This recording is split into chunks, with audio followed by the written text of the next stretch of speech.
It's 5 a.m. Ain't nobody see the work that I'm putting in. Something deep inside a thirst. I can feel it in my skin. Look around me, it's a curse. Think I'm losing all my friends. And overnight success, what they'll call it in the end. I got this hunger inside of me, violently scratching and clawing. The scars multiplying, I need something more in this life. It ain't finding me, fuck it, I'm done being silent. You see, I need purpose, a reason to think that it's all fucking worth it. A reason to wake up and live in this circus. A reason to fight all my visceral urges. Growing up, never felt like I fit in. I still don't, but it's better when I get wins. On stage, looking out at my best friends. We gon' get real loud till the night ends. I get pissed that I still don't have a top 10. It's a fucking boys club at the top then. Like a frat kid hates just to get in. I ain't doing that shit, I don't pretend. Yeah, I wanna be the best. Always had a drive that I had to beat the rest. Yeah, put me in the game when there's only seconds left. When the game's on the line, yeah, you see me at my best. I can feel it in my heart when it's beating at my chest. That's when I lock in, getting better every breath. That's when I'm all in, I can handle any threat. I ain't never second guess, I know I can be the best. Let me tell you what I know about life. Yeah, the more that you push and the more that you fight is the more that you learn. What you got deep inside is the more that you learn. And you'll find out why. It wasn't ever that cool to be a try-hard, but all the cool kids didn't make it that far. It doesn't take education, it takes smarts. It takes fucking hard work and a full heart.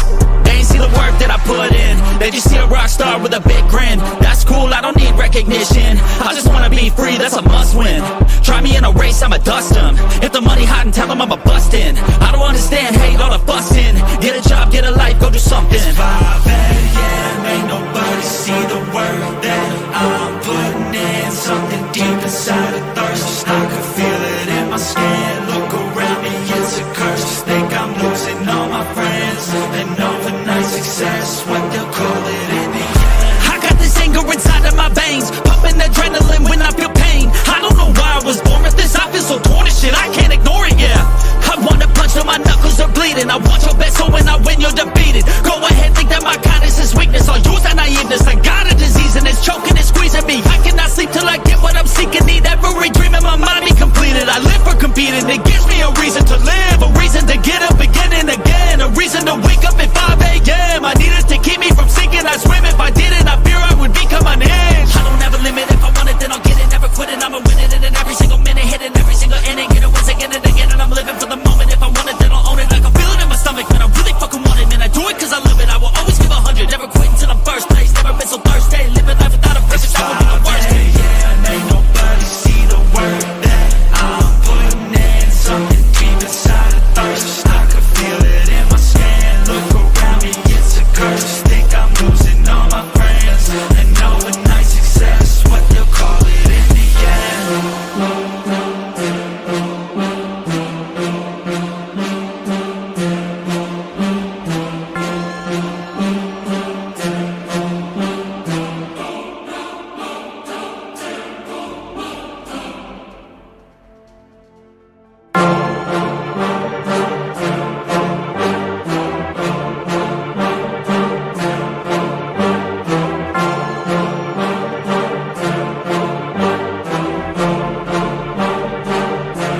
It's 5 a.m. Ain't nobody see the work that I'm putting in. Something deep inside a thirst. I can feel it in my skin. Look around me, it's a curse. Think I'm losing all my friends. And overnight success, what they'll call it in the end.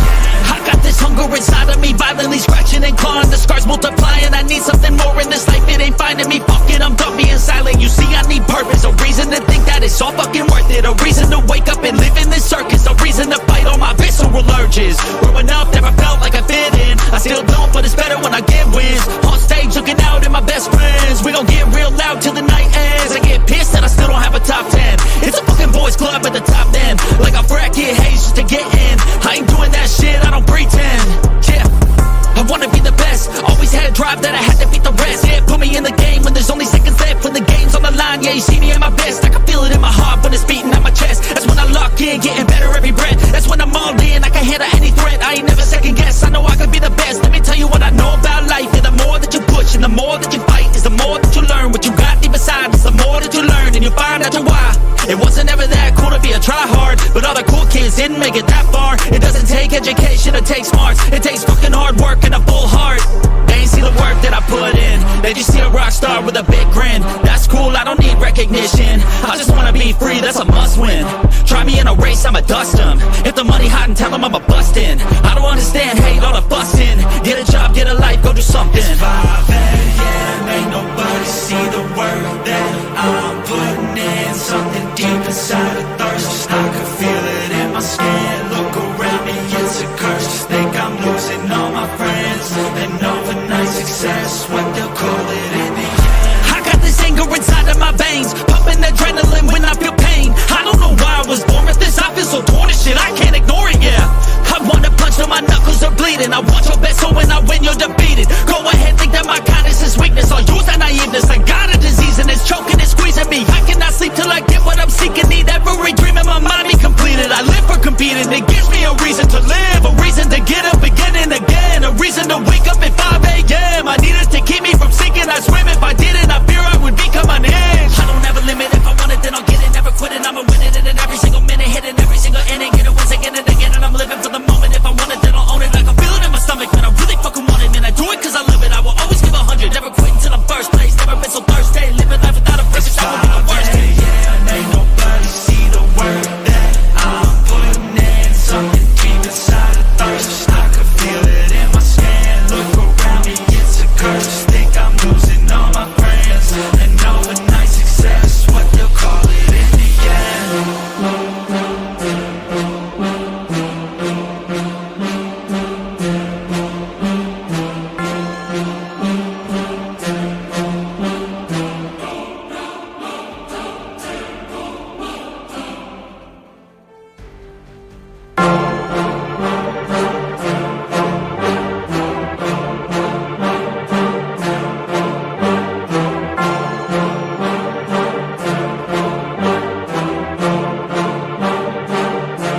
It's 5 a.m., ain't nobody see the work that I'm putting in. Something deep inside a thirst, I can feel it in my skin. Look around me, it's a curse. Just think I'm losing all my friends. And overnight success, what they'll call it in the end. I got this hunger inside of me, violently scratching and clawing. The scars multiplying, I need something more in this life. It ain't finding me, fuck it, I'm done being silent. You see, I need purpose, a reason to think that it's all fucking worth it. A reason to wake up and live in this circus. A reason to fight all my visceral urges. Growing up, never felt like I fit in. I still don't, but it's better when I get wins. On stage, looking out at my best friends. We gon' get real loud till the night ends. I get pissed that I still don't have a top 10. It's a fucking boys club at the top then. Like I bracket haze just to get in. I ain't doing that shit, I don't pretend. Yeah, I wanna be the best. Always had a drive that I had to beat the rest. Yeah, put me in the game when there's only seconds left. When the game's on the line, yeah, you see me at my best. I can feel it in my heart when it's beating at my chest. That's when I lock in, getting better every breath. That's when I'm all in, I can handle any threat. I ain't never second guess, I know I can be the best. Let me tell you what I know about life. Yeah, the more that you push and the more that you fight is the more that you learn. What you got deep inside is the more that you learn. And you'll find out your why. It wasn't ever that cool to be a try-hard, but all the cool kids didn't make it that far. It doesn't take education, it takes smarts. It takes fucking hard work and a full heart. They ain't see the work that I put in. They just see a rock star with a big grin. That's cool, I don't need recognition. I just wanna be free, that's a must win. Try me in a race, I'ma dust 'em. If the money hot and tell 'em I'm a bustin'. I don't understand, hate all the fussing. Get a job, get a life, go do something. It's 5 a.m., ain't nobody see the work that I'm putting in. Something deep inside a thirst, I can feel it in my skin. Look around me, it's a curse. Just think I'm losing all my friends. And overnight success, what they'll call it in the end. I got this anger inside of my veins, pumping adrenaline when I feel pain. I don't know why I was born with this, I feel so torn and shit, I can't ignore it, yeah. I wanna punch till my knuckles are bleeding. I want your best, so when I win, you're defeated. Go ahead, think that my kindness is weakness. I'll use that naiveness. I got a disease and it's choking and squeezing me. I cannot sleep till I get what I'm seeking. Need every dream in my mind be completed. I live for competing. It gives me a reason to live, a reason to get up again and again, a reason to wake up at 5 a.m. I need it to keep me from sinking. I swim if I didn't. I fear I would become unhinged. I don't have a limit. If I want it, then I'll get it. Never quitting. I'ma win it. And in every single minute, hitting every single inning, get it once again and again. And I'm living for the moment. If I want it, then I'll own it. Like I feel it in my stomach, man. I really fucking want it, man. I do it 'cause I love it. I will always give 100. Never quit until I'm first place. Never been so thirsty. Living life without a purpose. That would be the worst. Yeah, ain't nobody see the work that I'm putting in. Something deep inside a thirst, I can feel it in my skin. Look around me, it's a curse. Just think I'm losing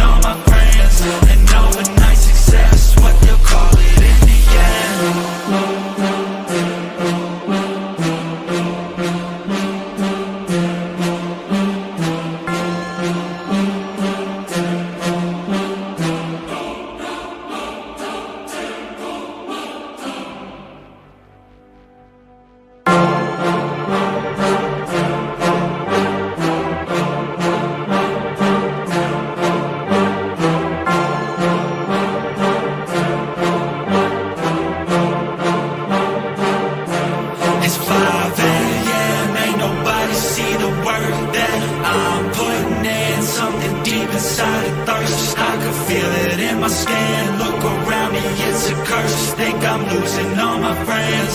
And overnight success, what they'll call it in the end. I got this hunger inside of me, violently scratching and clawing. The scars multiplying, I need something more in this life. It ain't finding me, fuck it, I'm done being silent. You see, I need purpose, a reason to think that it's all fucking worth it. A reason to wake up and live in this circus. A reason to fight all my visceral urges. Growing up, never felt like I fit in. I still don't, but it's better when I get wins. On stage, looking out at my best friends. We gon' get real loud till the night ends. I get pissed that I still don't have a top 10. It's a fucking boys club at the top then. Like I bracket haze just to get in. I ain't doing that shit, I don't pretend. Yeah, I wanna be the best. Always had a drive that I had to beat the rest. Yeah, put me in the game when there's only seconds left. When the game's on the line, yeah, you see me at my best. I can feel it in my heart when it's beating at my chest. That's when I lock in, getting better every breath. That's when I'm all in, I can handle any threat. I ain't never second guess, I know I can be the best. Let me tell you what I know about life. Yeah, the more that you push and the more that you fight is the more that you learn. What you got deep inside is the more that you learn. And you find out your why. It wasn't ever that cool to be a tryhard, but all the cool kids didn't make it that far. It doesn't take education, it takes smarts. It takes fucking hard work and a full heart. They ain't see the work that I put in. They just see a rock star with a big grin. That's cool, I don't need recognition. I just wanna be free, that's a must win. Try me in a race, I'ma dust them. If the money hot and tell them I'ma bust in. I don't understand, hate all the fussing. Get a job, get a life, go do something. It's 5 a.m., ain't nobody see the work that I'm putting in. Something deep inside a thirst. I can feel it in my skin. Look around me, it's a curse. Think I'm losing all my friends. And overnight success, what they'll call it in the end. I got this anger inside of my veins, pumping adrenaline when I feel pain. I don't know why I was born with this. I feel so torn and shit, I can't ignore it, yeah. I wanna punch till my knuckles are bleeding. I want your best, so when I win, you're defeated. Go ahead, think that my kindness is weakness. I'll use that naiveness. I got a disease and it's choking and squeezing me. I cannot sleep till I get what I'm seeking. Need every dream in my mind be completed. I live for competing. It gives me a reason to live, a reason to get up again and again, a reason to wake up at 5 a.m. I need it to keep me from sinking. I swim if I didn't. I fear I would become an inch. I don't have a limit. If I want it, then I'll get it. Never quitting. I'ma win it. And in every single minute, hitting every single inning, get it once again and again. And I'm living for the moment. If I want it, then I'll own it. Like I feel it in my stomach, man. I really fucking want it, and I do it 'cause I love it. I will always give 100. Never quit until I'm first place. Never been so thirsty. Living life without a purpose, that would be the worst. Yeah, ain't nobody see the work that I'm putting in. Something deep inside a thirst. I can feel it in my skin. Look around me, it's a curse. Think I'm losing all my friends. And overnight success, what they'll call it in the end.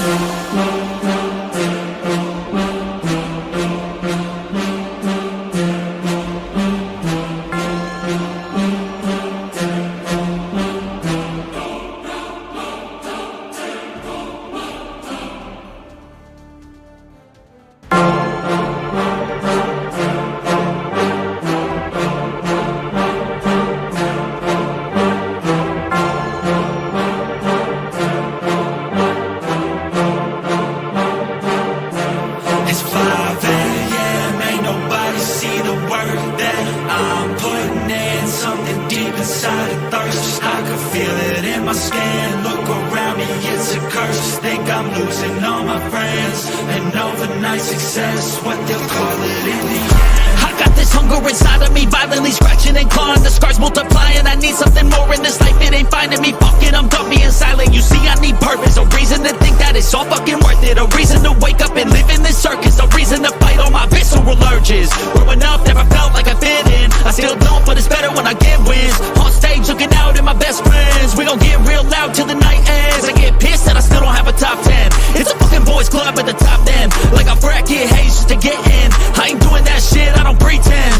Yeah, I wanna be the best. Always had a drive that I had to beat the rest. Yeah, put me in the game when there's only seconds left. When the game's on the line, yeah, you see me at my best. I can feel it in my heart when it's beating at my chest. That's when I lock in, getting better every breath. That's when I'm all in, I can handle any threat. I ain't never second guess, I know I can be the best. Let me tell you what I know about life. Yeah, the more that you push and the more that you fight is the more that you learn. What you got deep inside is the more that you learn. And you find out your why. It wasn't ever that cool to be a tryhard, but all the cool kids didn't make it that far. It doesn't take education, it takes smarts. It takes fucking hard work and a full heart. They ain't see the work that I put in. They just see a rock star with a big grin. That's cool, I don't need recognition. I just wanna be free, that's a must win. Try me in a race, I'ma dust them. If the money hot and tell them I'ma bust in. I don't understand, hate all the fussing. Get a job, get a life, go do something. It's 5 a.m., ain't nobody see the work that I'm putting in. Something deep inside a thirst, I can feel it in my skin. Look around me, it's a curse. Think I'm losing all my friends. And overnight success, what they'll call it in the end.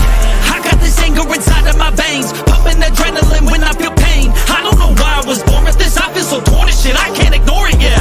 I wanna punch till my knuckles are bleeding. I want your best, so when I win, you're defeated. Go ahead, think that my kindness is weakness. I'll use that naiveness. I got a disease and it's choking and squeezing me. I cannot sleep till I get what I'm seeking. Need every dream in my mind be completed. I live for competing. It gives me a reason to live, a reason to get up again and again, a reason to wake up at 5 a.m. I need it to keep me from sinking. I swim if I didn't. I fear I would become unhinged. I don't ever limit. If I want it, then I'll get it. Never quit it. I'ma win it in every single minute, hitting every single inning. Get it once again and again, and I'm living for the moment. If I want it, then I'll own it. I can feel it in my stomach, man. I really fucking want it, man. I do it cause I love it. I will always give 100. Never quit until I'm first place. Never been so thirsty. Living life without a purpose, that would be the worst. Yeah, ain't nobody see the work that I'm putting in. Something deep inside a thirst, I can feel it in my skin. Look around me, it's a curse. Think I'm losing all my friends. And overnight success, what they'll call it in the end.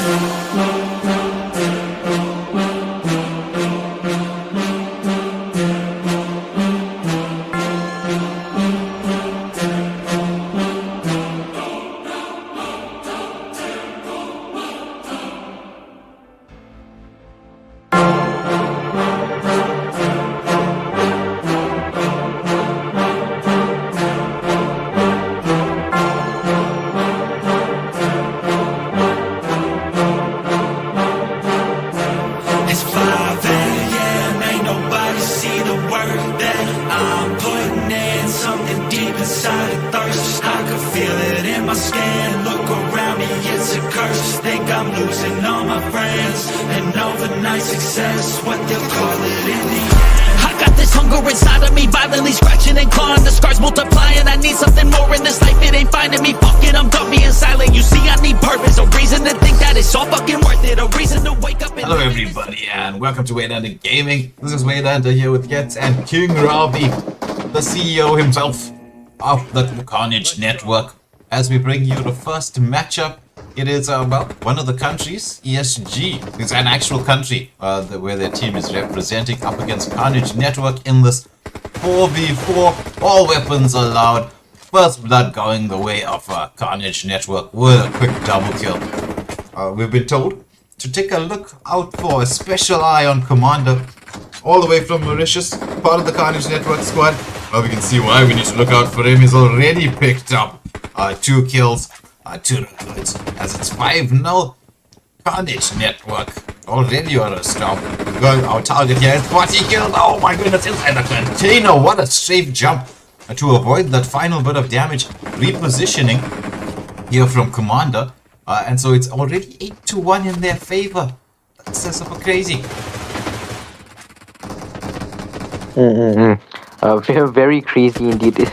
I can't believe that ESG only got 2 kills so far. Like, they've been getting pushed back so hard. it's actually very scary what's coming out from Karnage over here. Oh, there's going to be two getting taken down there. So it's 3 kills to the count. But in such a situation, when one team's got a 9-kill lead, it's difficult for anybody else to come back. Yeah, it's very difficult, especially. But the thing is that, you see, ESG just needs to try to work with a better strategy. I don't think it's too wise to keep on rushing forward, especially if you know you're dropping out there. Yeah, I agreed. It's complete control here from Karnage network, especially here along the sides of the map. As you can see, they're just backing one another up. Splitting with a sort of like a 3-1 split. Somebody stays inside, 2 to 3 people moving in the outskirts. The moment anybody shows their face, oh look at this from Tuzuma, he peeks around the corner, gets an elimination, but body rip in response. But it's 22-9. We're just like not even 2.5 minutes in, and we're past the halfway mark in terms of kills. Yeah, I mean, ESG is starting to come back online, but it's a bit too late now.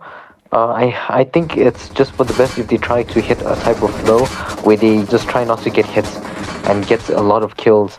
You see, because that is a 10 kill lead. Like, how would you come back from something as devastating as that? Yeah, agreed. I'm gonna pre-fire from Dead. He has picked up 9 of his team's 13 kills. So he's going for that high ground positioning, but it's difficult with because there isn't really much cover in terms of as he walks straight out there and he's gonna get eliminated. It's 27 and 13. Karnage network stomping through that. They did this the last time around and people rage quit. So I'm hoping this doesn't happen again. Yeah. Ooh, last time that was different, but there was complications there.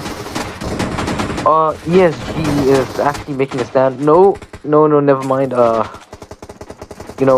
gap is just getting slightly bigger and bigger. Yeah, it's almost And double. TD is doing so much right now for his team. 11 eliminations on the spot. 12, make it the 12. Yeah. He's definitely one to be on the lookout for. I'm sure he'll be involved in the 1v1s coming up a little bit later, as he's in a 1v1 battle here against Commander, who manages to use the container for cover and times it so beautifully. The wraparound playbook, Ben picking up that kill there, as it's going to be the first game going the way of Karnage Network, picking it up in very dominant fashion, 40 to 18. So it's Eswatini. How do you pronounce it? Eswatini. There we go. Eswatini Gaming. Well, they got a bit of a warm welcome. Let me put it that way. A warm welcome into what the TDMs are like here in South Africa. So Eswatini Gaming, welcome to SA.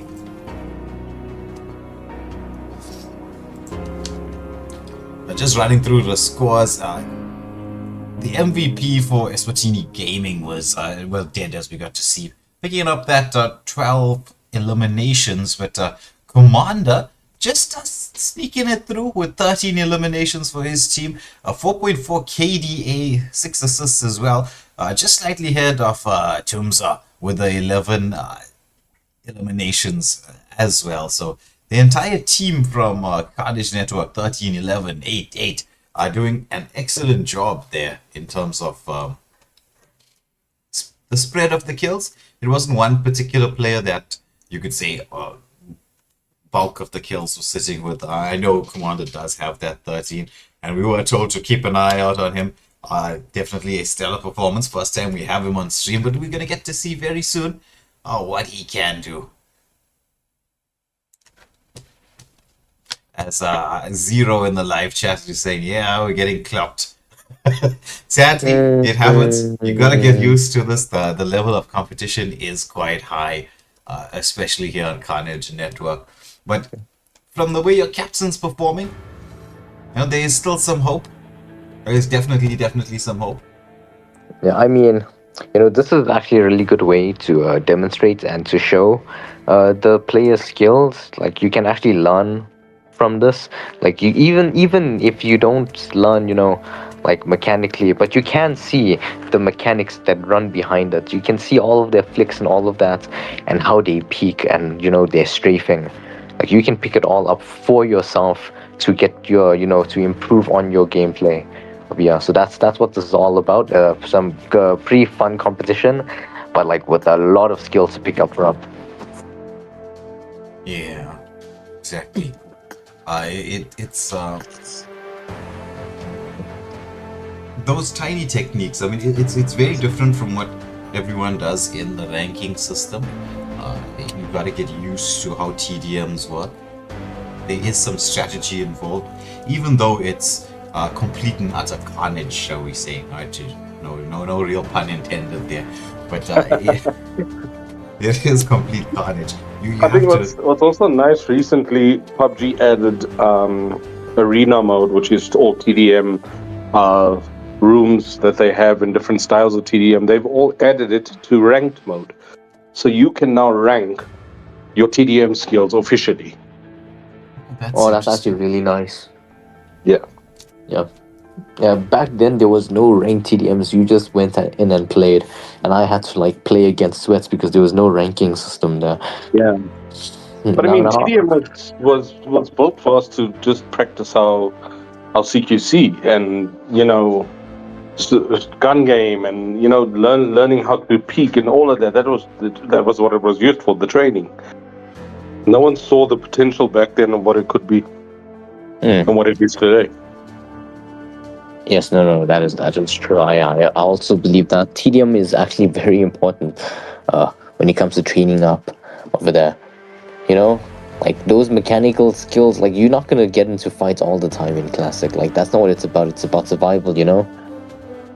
Yeah. So like 80% of the time it's just not fighting. 20% of the time, like rarely it's like very one-on-one fights.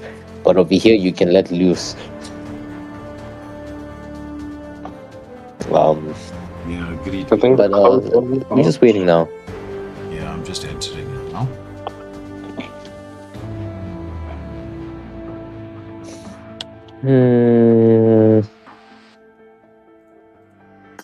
Okay, I mean, no one saw any of that, right, guys? Please don't enter these rooms, alright?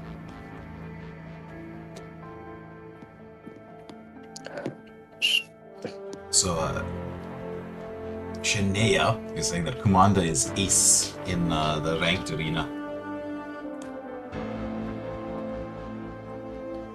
It's quite impressive. Yeah. But you do need, as you were saying, kids, you do need that mechanical skills, and as King Ravi was saying, what better place to practice it? And then obviously, when you realize how fun sort of practice mode is, it's such a brilliant thing that Tencent has done by bringing this game mode into the ranked scenes. You can really use this to practice, like when you're sort of storming into a building, at least on ground level. I'm not sure if there's any of these arena maps that have like a high ground, low ground in terms of like the building itself, or the upstairs, downstairs kind of thing. So there are two main team deathmatch modes, or maps rather. The inventory, which is the one we use mainly, and then there's the hangar, which is basically a plain hangar with a few things here and there. There is a bit of a high ground there, but where you find more high ground type of maps is now in the World of Wonder. So PUBG has the World of Wonder, which is basically the opportunity for players to actually create their own maps.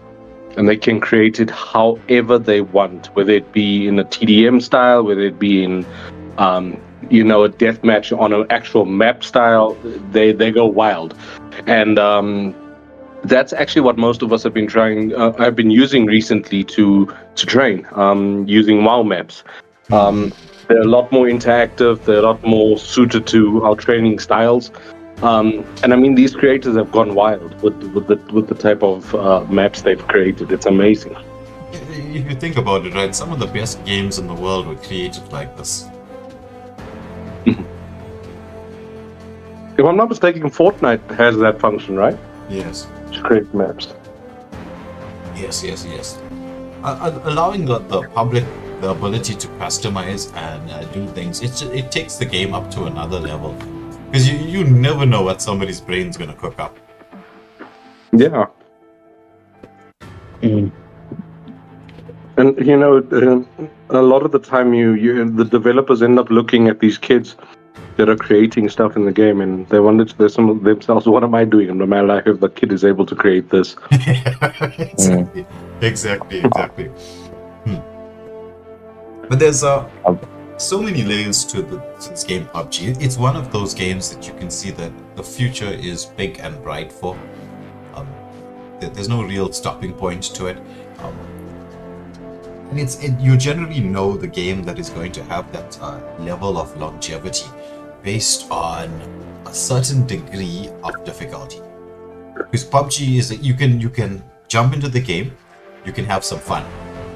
you never know anything about how this match works. You can jump in there. You'll have an okay time. It's fun to play. But when you want to get towards the upper echelons of skill level, then you realize how much of strategy is involved in what you're doing. From knowledge and use of guns to play styles, the basic mechanics like strafe jumping or the strafing that happens, how you do this who was it that we saw? I think it was in the first week that I forget his name, the one who was doing the flick shots. Oh, that was the guy with the ADUB. No. Was that not Wolfie? I think so. And I was like, how are you doing? Yeah. How are you doing a flick shot like this with on a phone? So how they do that is so the game can be controlled in two ways. If you're one of the old school guys like me that started the game a long time ago, we didn't have phones with gyroscopes back then, so we played by sliding our fingers. Now the game incorporates gyroscope, which allows you to use the gyroscope on your phone to actually control your movement. And this is what the best players are using right now. They're tilting their phone to control shot accuracy, and that's really what makes them so good. I mean, Eswatini Gaming is really supposed to pull up their socks here going forward, but we need to understand that they're not TDM players. This is their first time playing competitive TDM. So if you look at their right now on the screen, you'll see their frames. So those frames that they have, the first one there is a legendary frame, that little bluish green ocean color one. That's a legendary frame from Ultimate Royale. So Ultimate Royale is PUBG's internal esport mode. It's strictly esport mode. It's strictly sweaty, no bots. To get that legendary frame takes skill, true skill. The one that Dead has around his picture, that's a Conqueror frame. So that's the basic game Conqueror, where in a season you've reached points to take you to that level. So these are not amateurs at the game. They're just amateurs at TDM. Yeah. It goes to show the different game modes. You can be excellent at one thing, but you gotta get your training wheels off, or at least on in the beginning, just to be able to get comfortable with what's happening. Like ESG's Dead, the captain. We've seen him in previous tournaments, just going absolutely wild, but that's in classic mode. And we featured him in quite a few streams. I forget the name of the tournament, but he was there. I think in Snipe Nation, he was there in the Veterane tournaments as well. Absolutely deadly player. You could see that skills being transferred slightly to TDM. So I'm not sure how much of his experience is in the TDM world, but you could see that in there, like the potential to be somebody special in this whole setup is there. So SYTD Gaming, maybe one of those teams to look out for as the seasons progress. Yeah, definitely. They're definitely a team to watch for. Well, a clan to watch for. I'm actually quite impressed that they represent their country, because one thing that was really sad to find out. So, PUBG has a program called the Next Star program. Basically, they allow content creators that play PUBG to make money and would gain benefits from the game from posting, PUBG-related content. And unfortunately, Eswatini doesn't feature as one of their countries, because pretty much PUBG doesn't even know they exist. Yeah, well, when you're a small country, it is how it is, right? It's just, but in terms of Africa as a whole, Africa is not generally recognized majorly on the esports scene, though that is changing slowly but surely. We do have quite a few teams from SA, including the PUBG team that's going across to the IESF finals that will be taking place at the end of the year. That was quite an achievement for the PUBG team from South Africa, because that there to qualify for, that is some you have to be some hardcore sweat level. Yeah, I think we've definitely got the skill to stand with the greats in the esport world. We just need the platforms to be available for us. Yeah, agreed. We just need that. But hopefully, especially with the work you guys are doing, getting the TDMs showcased and well the reach that you have, will definitely help. As we're just watching now, it's for everybody tuning in. This is the 4v4 all weapons allowed tag team. So it's a 1 in 1 out. It's 1-to-1 kills. This is going to be a proper 1v1 as Death is taking a lot of damage. Somehow manages to reposition and what a headshot. Oh my days, what a headshot. I thought he was dead. I also thought he was dead. Oh, but this guy is nasty with it. It's not gonna give anyone else from his team a time to shine if he continues like this. Yeah, Death is very deadly with the M24. That's his favorite gun in the game. Death against death. Death versus dead. Oh my goodness. This guy is absolutely mad on this gun. Yeah. But, look at the strafing angle as I'm saying that he gets taken down by Pain. But look at the way he was strafing. That's what you want to see. With that kind of movements, just to throw the aim off. Nice peek here from Pain as a commander. Tries to go for the jump over the container here. A lot of pre-fire. Oh, he timed that one just right.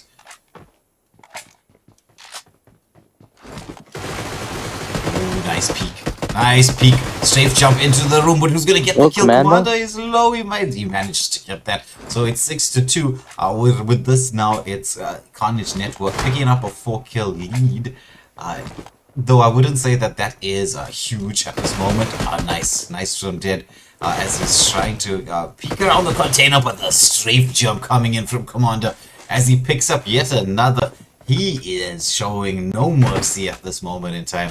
Lovely reload behind the container, using that for cover. Will he go for the high ground? I thought he was going for that. He's just baiting. He's baiting the high ground for that wraparound play because he knows he wants to drop down to get this.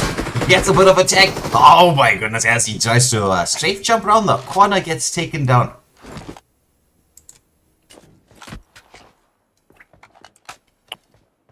So finally, it's Tumza's time to shine as he's into the mix here. Pain 1v4 brings the Pain, gets an elimination, so he manages to, so Pain with that manages to bring the scores just a little bit closer, just within 3. Pain is definitely someone we're gonna look out for. They've made him the main event for tonight's 1v1. Well, we can see his 1v1 abilities here. Very clever in terms of his movements. Ben 10 dancing around here, but Pain has scouted him out. But attack damage comes in, but from Pain, he timed that side movement beautifully, and he gets another kill. So now it's going to be Death back into the equation with his M24. Can he finally take out Pain? Pain on a bit of a roll right now. But you know, we've seen Death hit some. We've seen him like pull off some nasty plays like what we just saw now.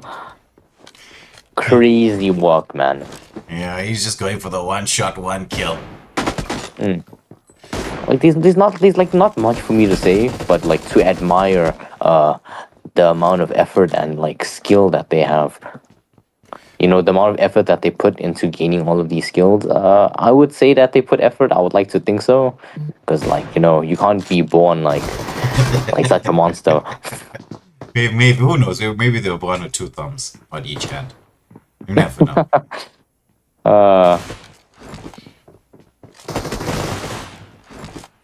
Commander up against Pain. This is an interesting battle between these two. Last time it was Pain who came out on top. Commander will be looking for revenge. Gets the revenge.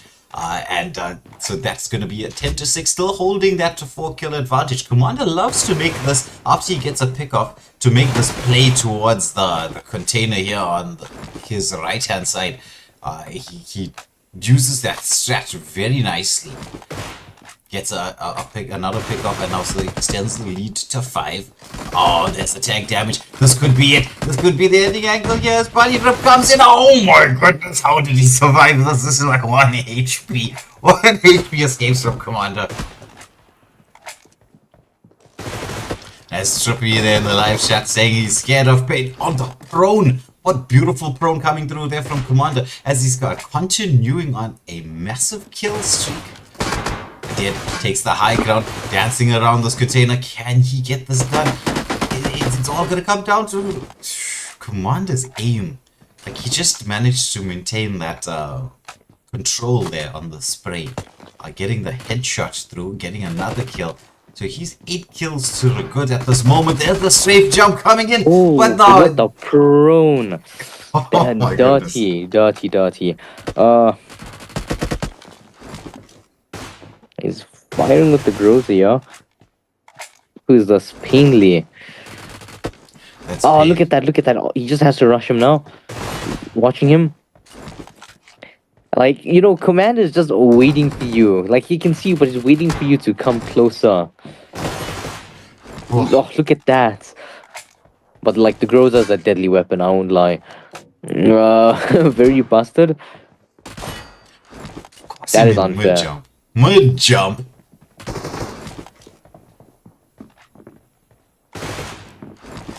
But there's the high ground coming in here as Pain 1v4 tries to do something, but oh my goodness, Commander is just unstoppable right now. He's in the groove. 13 eliminations.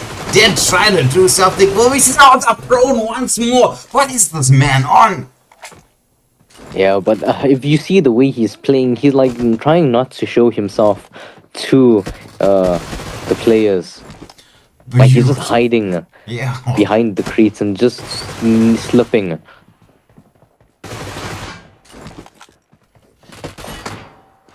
His safe jumping is absolutely on point. That's 17 kills. He's taking a bit of tag damage now. They need to get this man off the roll here. As Body Drip just walked straight into that. He timed the strafe jump. As it was like Body Drip just jumped straight into that there. He's making this look way too easy. Finally, before it takes him out. Yeah, but wow. These 2 minutes, I mean, 17 kills. I don't know if ESG will make that on time, but you know, maybe, just maybe. With under 2 minutes to go, it's difficult.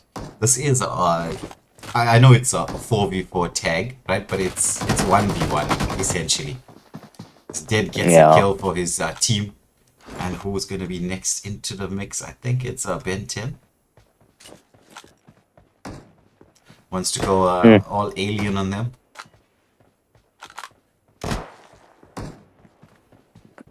It's gonna be watching. Oh, nicely timed there from Ben 10 as he gets his second kill on the board. I mean, right now it's been Commander, and all Commander. 18 kills out of the 26 with a mammoth streak in terms of how long he survived here. There's going to be Body Drip. Ben 10 manages to take him down there with that sidestep. Heading down towards the last minute. Oh, nice tag from Ben 10. Will he go for the rush play? I think he might. Yes, there we go. Gets one more elimination. Should get to a little bit of cover to heal up. Needs a couple of seconds. It's going to be Body Drip back into the mix. And what? A spray coming through. Down to the last 30 seconds. It's 29 kills. Will we see the... I don't think we'll see it getting all the way to 40, right? It's... no ways. Yeah, no ways. I mean, at this moment in time, right? If you're Ben 10, you could probably go over a safety. But I don't think you really want to. You've got quite a substantial lead. It's 30-8. So you might as well go a little bit wild. Maybe freestyle on everyone. We head to the last second, and that's 30-8. Second victory going the way of Karnage Network in the 4v4 tag team. Okay. Wow, this is they only had 3 players though. Yeah. They were waiting for someone to ready up. So the MVP for Swatini Gaming was Pain 1v4. We will see him in 1v1 action a little bit later on. As Fuma was saying that ESG is panicking, they need to calm down. Well, let's put it this way to you, Fuma. This is a live stream, right? So people are watching. It's your very first time in TDMs. The nerves and pressure are gonna be a little bit high. We will probably see them start to find their feet, maybe a little on within this very scrum, because you know good players will be good players. They just need to find their footing, and they'll be able to get into the groove. But it's Commander in the situations being really commanding. I mean, that was a 15 kill streak. It's not often you get to see something like that, especially in sort of a 1v1 setup.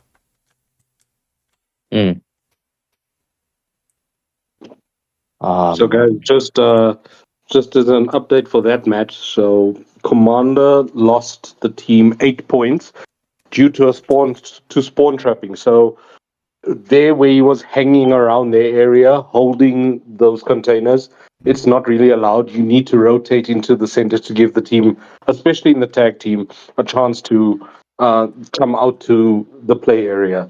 So the refs did spot it, and they've minused 8 points from Karnage for that. So it finishes off 22-8, still in their favor. But yeah. Oh, hopefully, Commander would have been reprimanded not to do it again.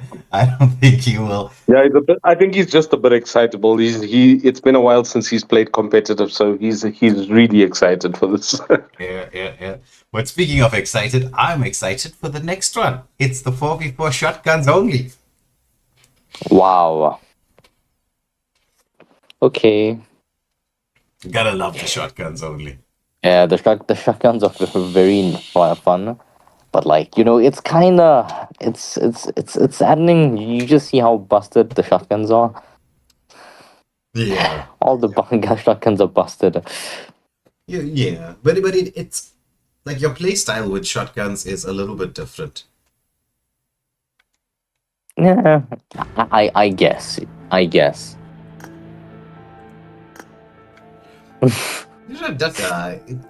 is because like the reload time is different. Like when you're playing with a weapon like that one, and it's this like it's a TDM, right? You got the shotgun, you're gonna get 1, maybe 2 shots out, and then you gotta time how you move. So it's like shot move. You gotta wait for that reload. It's not like you're gonna go like with an AR where you can just go a little bit wild. You obviously want to get close, but not too close, because it just takes 1 shot then and you're dead. So you gotta know your distance or judge your distance properly. Yeah, I think the gun that they're gonna use it depends on which shotgun. So the M10 is the one that's gonna be the most popular. That's a 7 shotgun. So they've got 7 tries to hit the target, but it's also powerful. So mid-range, if you can land at least 3 of those shots, you can take down an opponent. Then you've got the 5-shot. 5-shot's very similar to the M10, but it doesn't have the power the M10 has.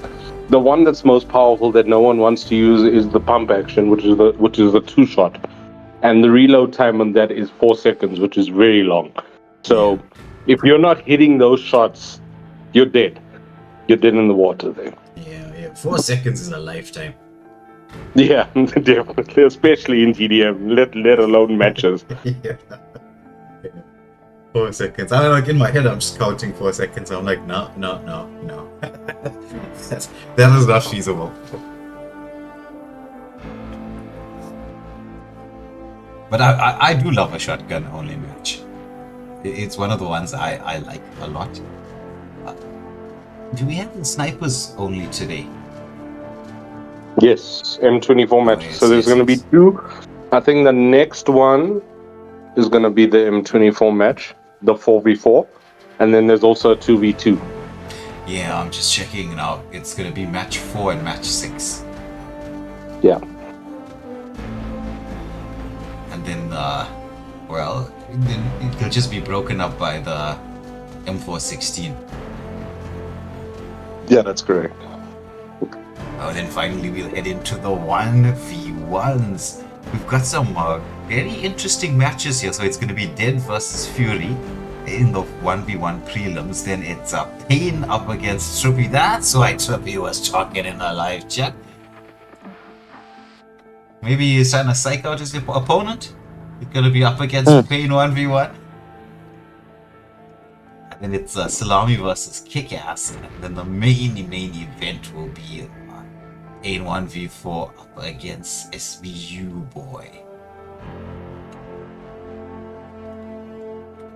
The 1v1s I find are like extremely intense. There's nowhere to hide. There's nowhere to run. This is just your skill versus their opponent's skill. Not just in terms of the mechanics, but your thought process as well. Yeah. The 1v1's actually really scary for a lot of the players. Like, if they know they lose, they'll either blame it on the internet or they're trash. It's like one of those two things. There's no in between. Like, it's very scary if you think about it. Yeah, blaming it on the lag. That's just common gamer knowledge. Everyone blames lag.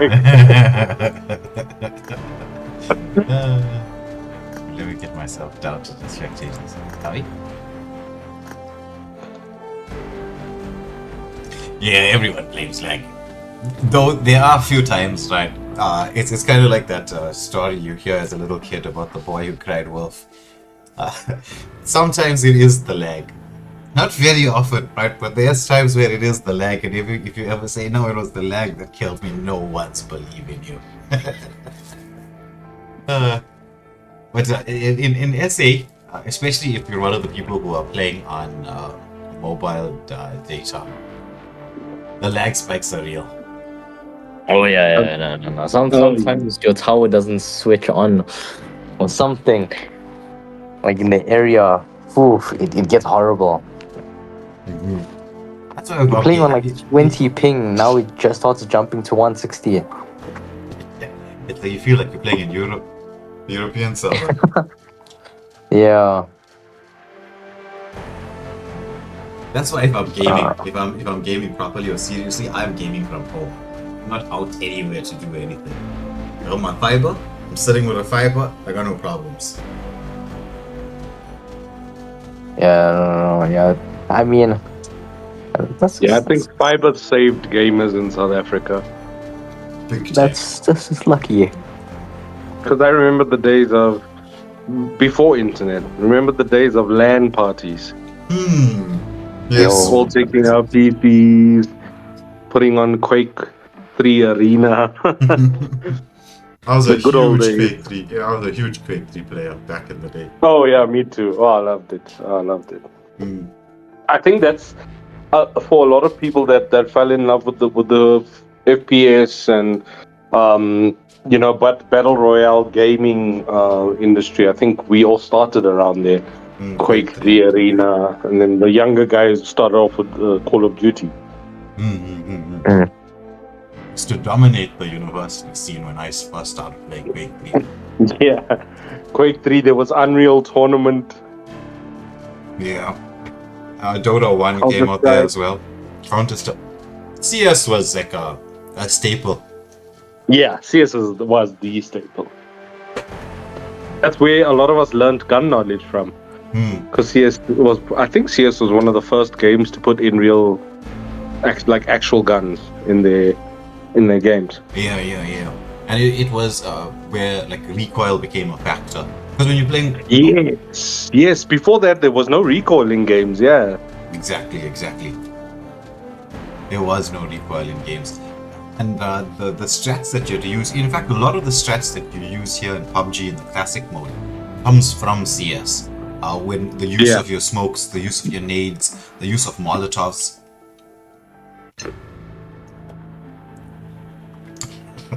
You know, if you think about these players that are really good at playing battle royales and playing like Call of Duty and winning lobbies, to say, it makes you think their battle strategy is actually quite decent if they're able to work through a lobby like this, in knowing when to use the smoke to mask your movement, knowing where to throw a Molotov. Those are things that they could use for strategists going to actual war. Yeah. There was actually a mock battle, like a paint gun battle between the SEALs of the US Army up against gamers, and the gamers won. Wow, that's truly believable. I mean, because they know what they're doing, strategy-wise. I mean, the SEALs are, yeah. I mean, the SEALs get the most intense training in the world, but I mean, there's nothing that can beat 200 hours of Call of Duty game time. You know? Yeah, because it's straight guerrilla warfare. That's what it is. Yeah. You gotta know how to move. And it's even like when you. Like you'll see it in the classic matches, right? You don't just throw a smoke for cover. You can throw a smoke for distraction, so people think that you're, you know. Oh yeah, that's definitely one of my tricks, especially when I'm left alone and my squad's out and it's just me solo.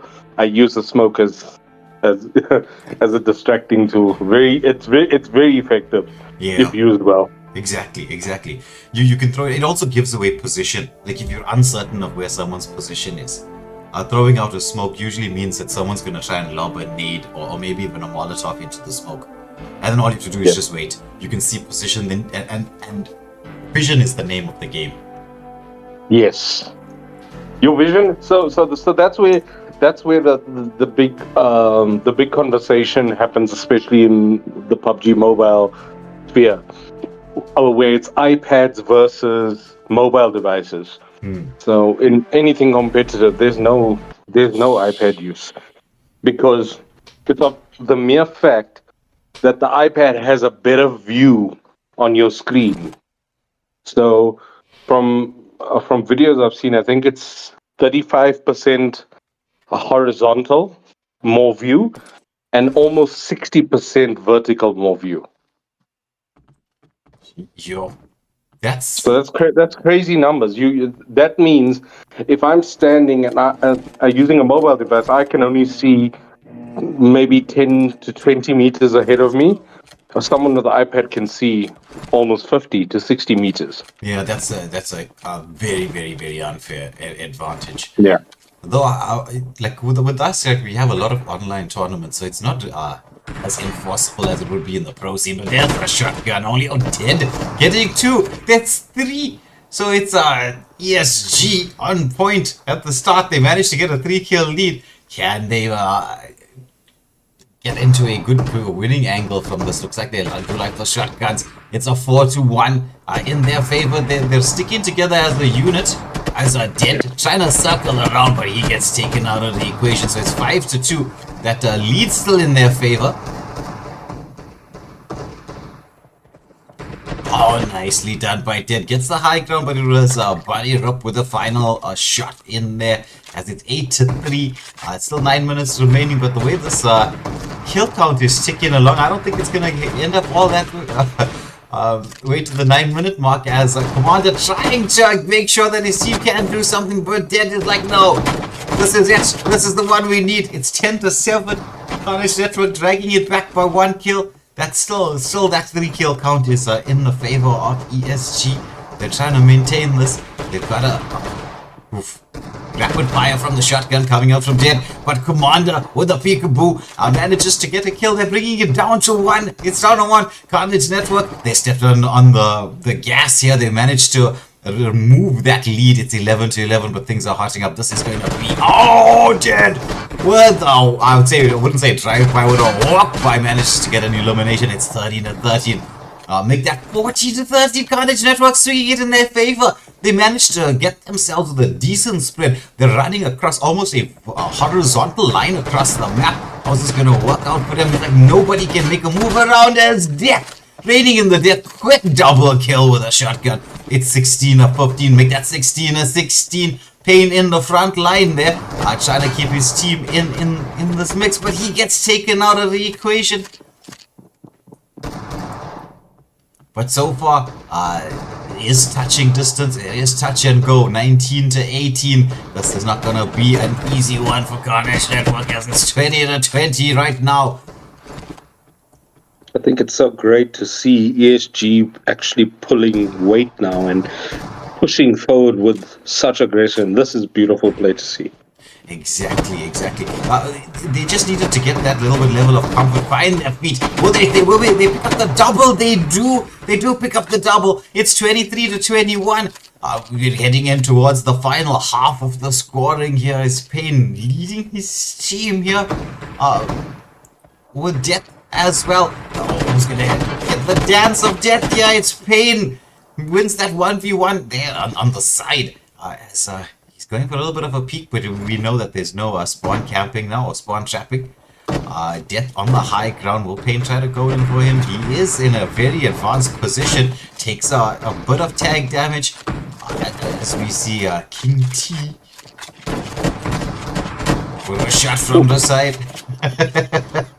We're watching you play while you're with us. Wow, yeah, no. The shotgun match was definitely a 5-star addition to this tournament, really. Yeah, I do love this this mode. It's one of the more exciting ones. It reminds me a little bit of like old school Quake with the shotguns there. Yeah.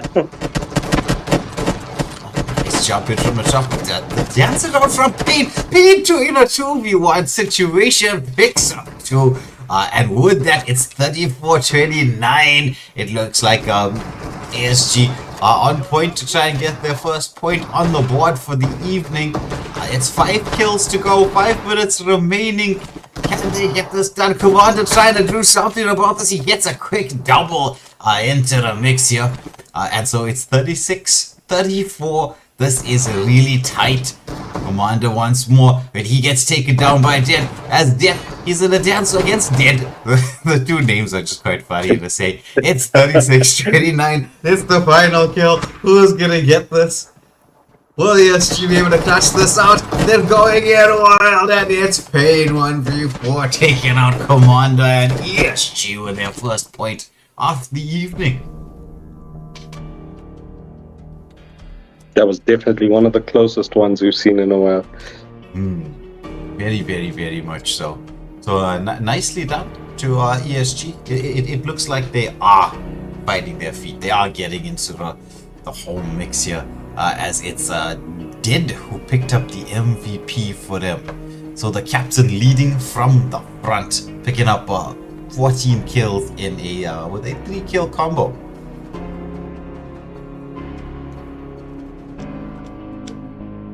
So that was the last. No, this is the second last 4v4.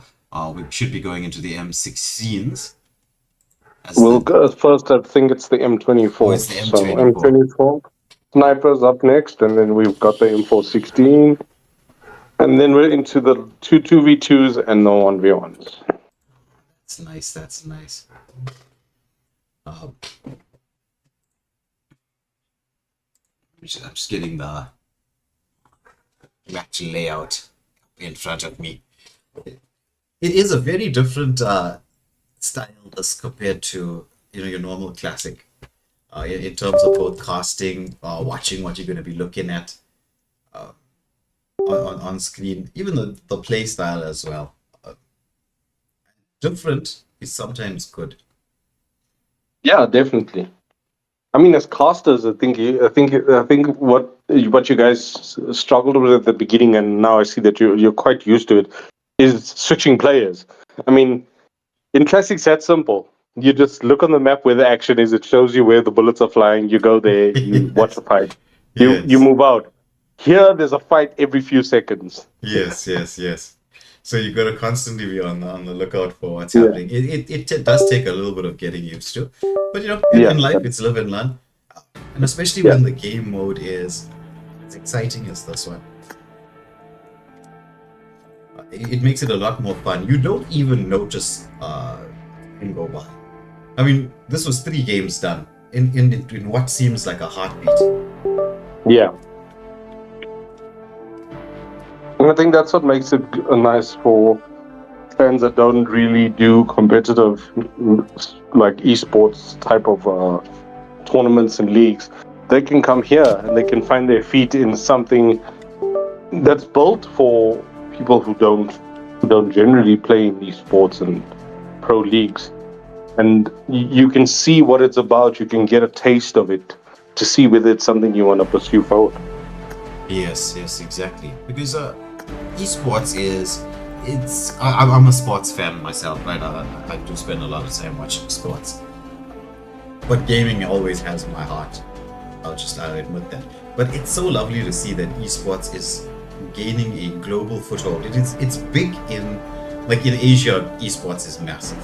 Asia and Europe, they throw so much money behind it. It's so amazing to see.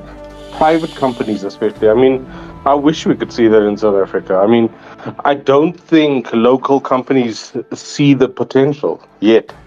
Yes. And so hopefully they did with Comic-Con that happened over the weekend. So, I mean, that was massive. They pulled in thousands of people there. So, hopefully companies are seeing that, this is something that could be beneficial for the country and for their businesses. Exactly. I mean, if you look at it, right, it's actually a competition between PubG and Call of Duty Mobile. Just to throw a little bit of salt in there. It's always been that way. And I mean, I'm so biased. I'll stick with PubG. I mean, I've played my fair share of Call of Duty Mobile, and I was never really impressed with the mechanics of the game. It felt too much control. There was too much control that the game had. I think with PUBG, you have to do a lot more work to actually control your character and control your gun and control the way you move in the game. And when that's taken away from you, you feel like the game's doing all the work. So what's the use? Yeah, like having that assist in terms of what you're doing.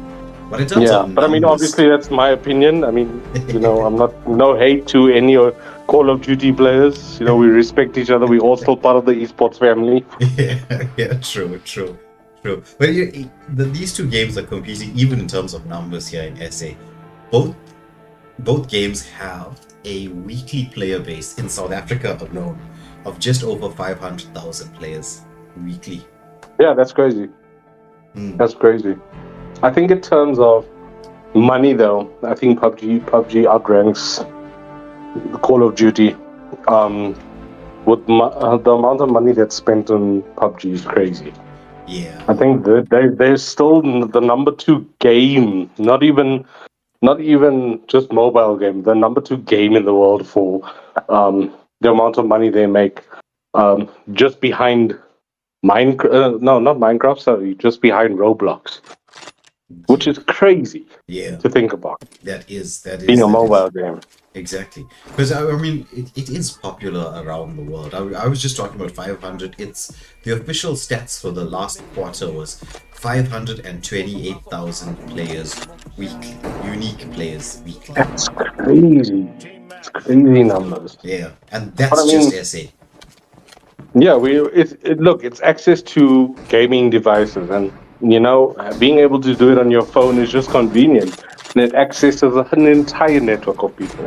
Yeah, it's not like, oh, look at depth with this M24. Yeah. This guy is just. This is his favorite gun. You can see that his timing is on point. As Karnage Network already have picked up, or the Karnage squad have already picked up 5 kills. It's 5-2. Make that 6. As Death is just raining death in from above, and finally they managed to stop him. But Commando was on a nice kill streak there. He managed to pick up 4 in quick succession. I wonder what kill streak he's gonna get for us. I think it's going to be a battle between him and Dead to see who gets the longer kill streak. Yeah. Well, so far it looks like Commando is in the lead. He's no-scoping it. Oh, beautifully timed hits on a legendary. How many kills is this in a row? I think I just counted 5. He's on a rampage. He's on a rampage. Oh, that's so mad. That's so... I have no words for that. Like, if you heard me go silent, right? That is legitimately, I had no words to explain what was that. No, he's definitely on a streak now. He's a beast.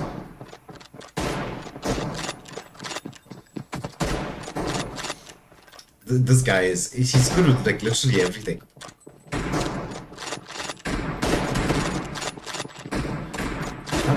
It's so hard to stop him. But you know, back to what we were saying about the mobile devices, right? Yeah. They're so powerful right now that it's like having a mini console in your hand. Yeah, exactly. And I mean, I think we had the discussion last month with one of the matches where we said that, you know, a lot of countries they don't generally have audiences that are able to purchase PS5s and PCs and that. So, you know, having access to a mobile phone is the bare minimum, and that's why PUBG is able to reach those people. Yeah, exactly. Apart from the game itself has to be fun, and one of the beauties of PUBG is the fact that this is not pay to win. This is all skill. Yeah, 100%. It's paid to look good, though. Yeah, it's paid to look good. You get to see. Definitely look good while getting killed. Yeah. Yeah, as we say, all skill, no skill. Yeah. When you're speaking of skill, right? Dead from the captain. I know you mentioned him, right? From ESG. He's picked up 11 kills so far for his team, so like he is pulling that Captain Fantastic kind of performance. They are, I wouldn't really say in touching distance as we see the final kill coming through for the side of Karnage. And well, it was But they definitely put on a better score than I expected. I think they've found their feet a little. I think that they're pushing a lot better. They're taking the fight to Karnage, which is what they need to do. I mean, Karnage, as you can see, the players are confident in what they're doing. They're pushing forward. They're not worried about what's behind them, only what's in forward. I think that's the type of mentality we need to expect from ESG in order to see better scores. But they're doing very well so far. Agreed. I mean, you would never say that this is a team that's their first TDM ever. Yeah. They're just growing game by game, and so as the season progresses, these are some players definitely to be on the lookout for.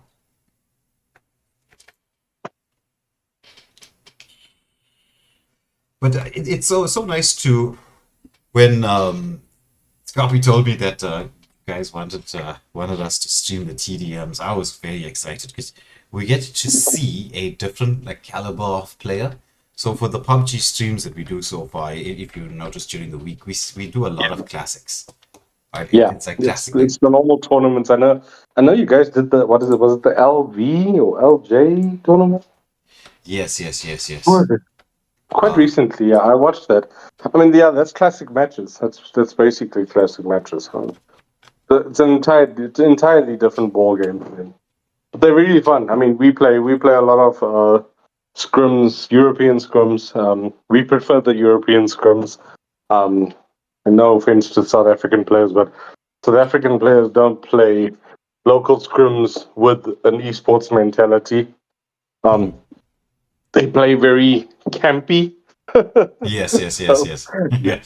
Yeah, they don't have the strategy that we want in a fight. So we tend to gravitate towards the European esports scene, which works for us. It's high ping rooms, but so much fun, so much competitive teams that join there.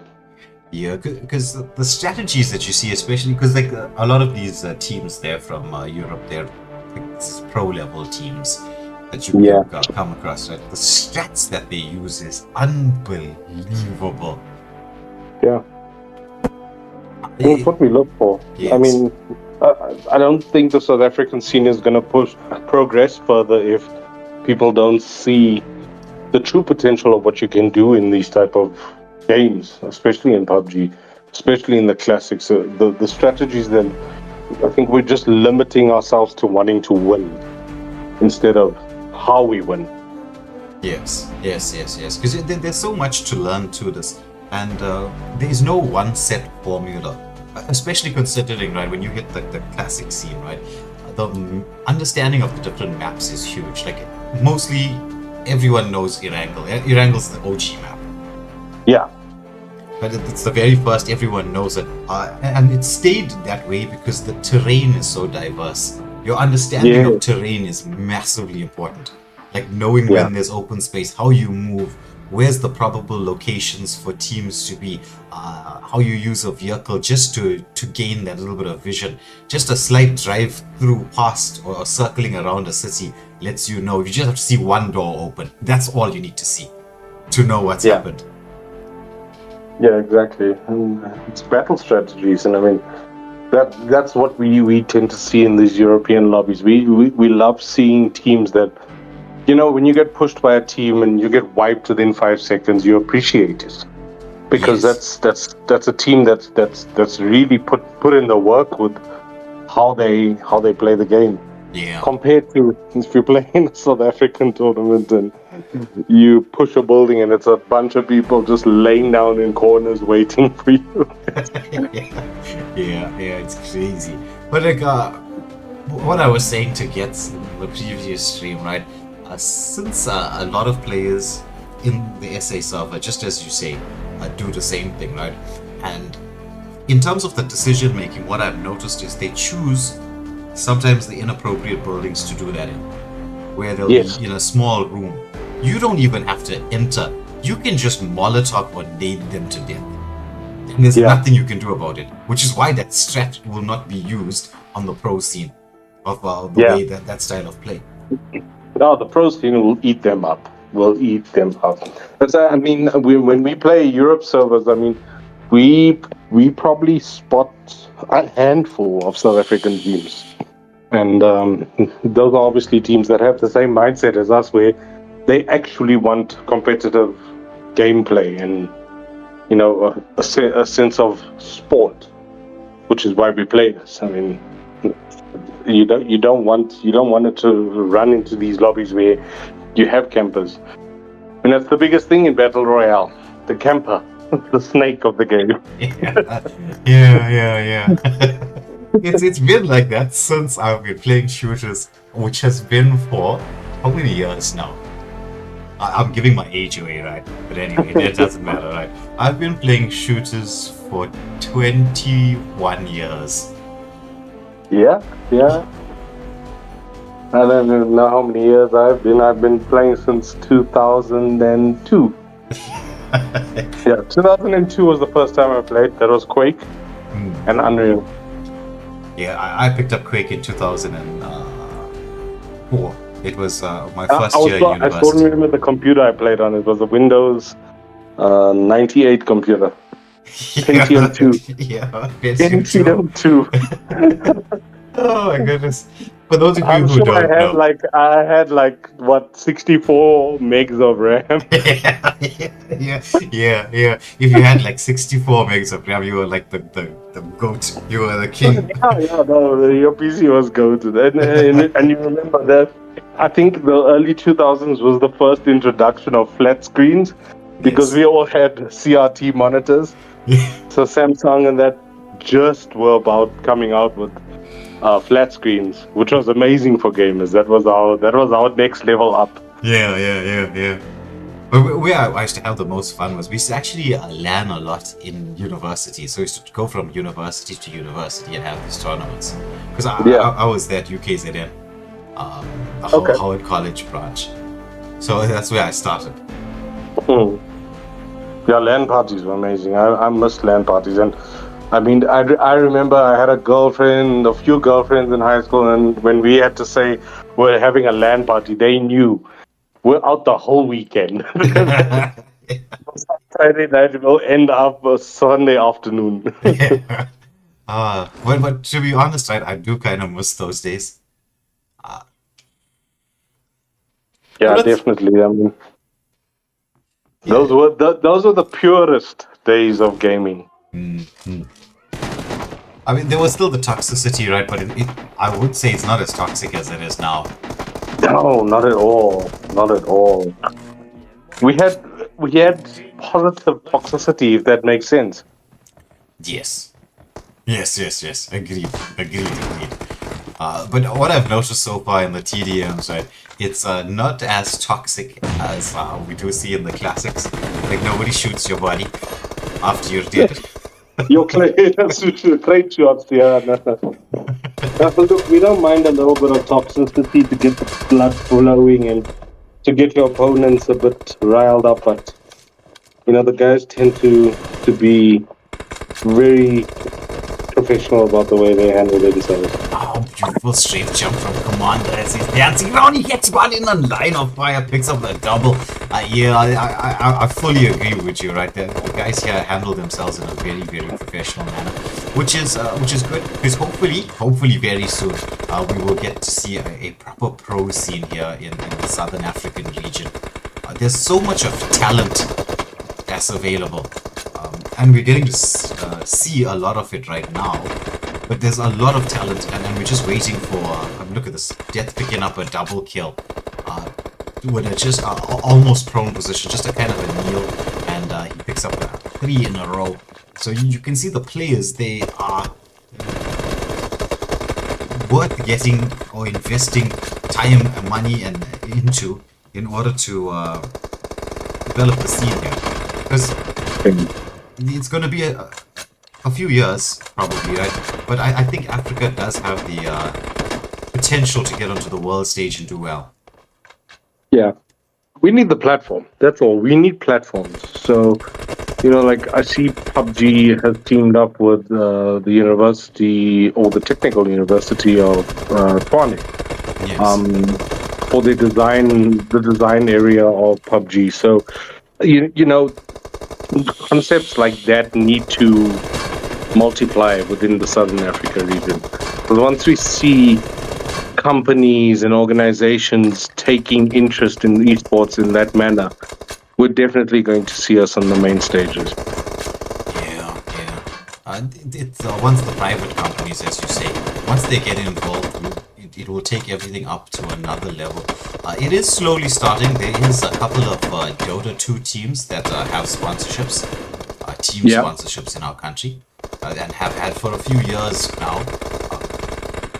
But with investments that are slowly taking place from the private sector, because a lot of the cell phone companies, the data communication companies, they're finally getting involved and sponsoring some tournaments.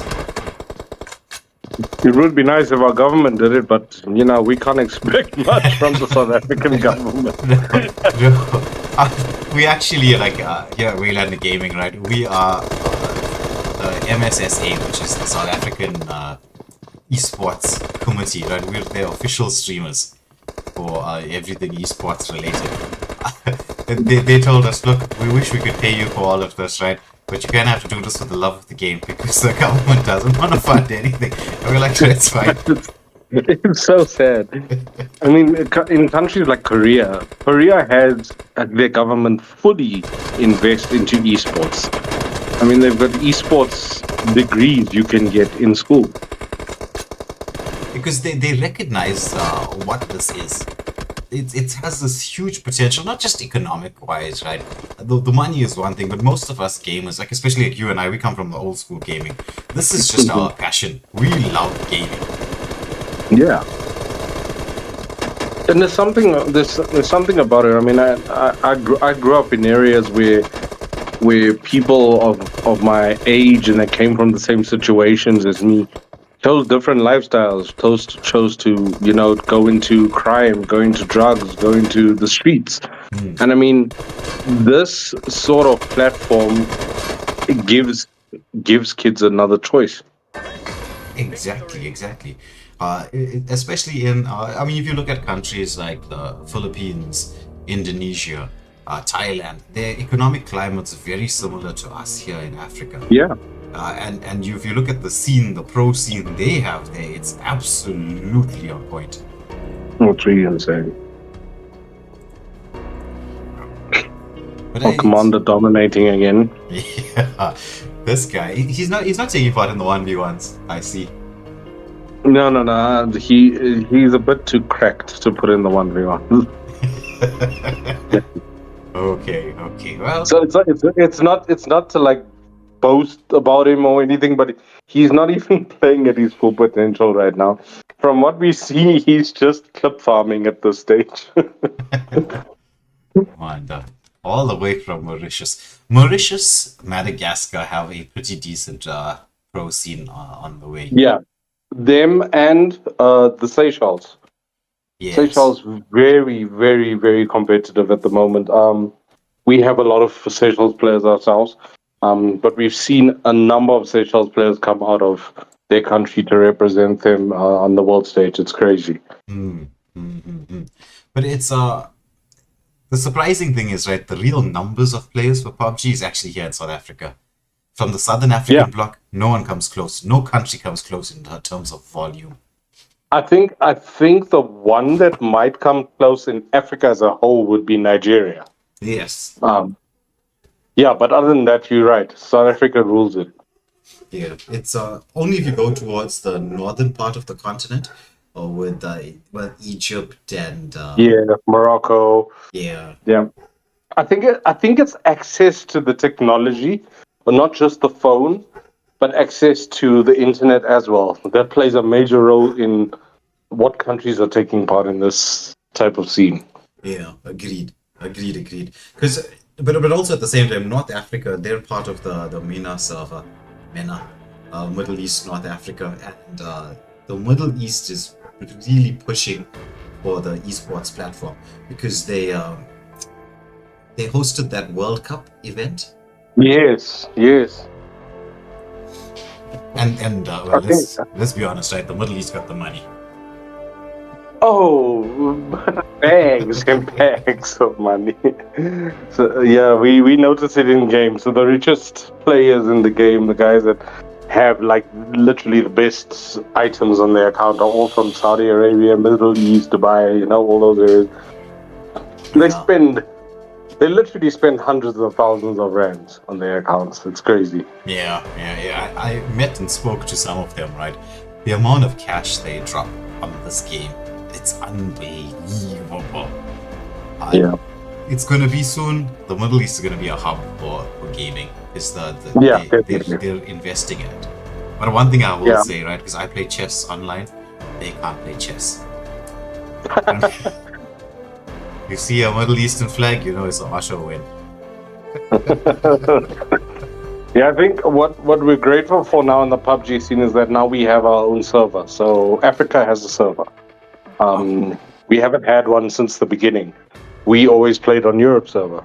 And depending how many people would connect from the African region or your region, you would have a makeshift African server. So it'll still be Europe, but just the way the traffic is flowing, because it's coming from one area, you would create a makeshift African server. So, after years of asking, of people talking about it on social, they actually gave us one. So it's in a beta phase as far as we know.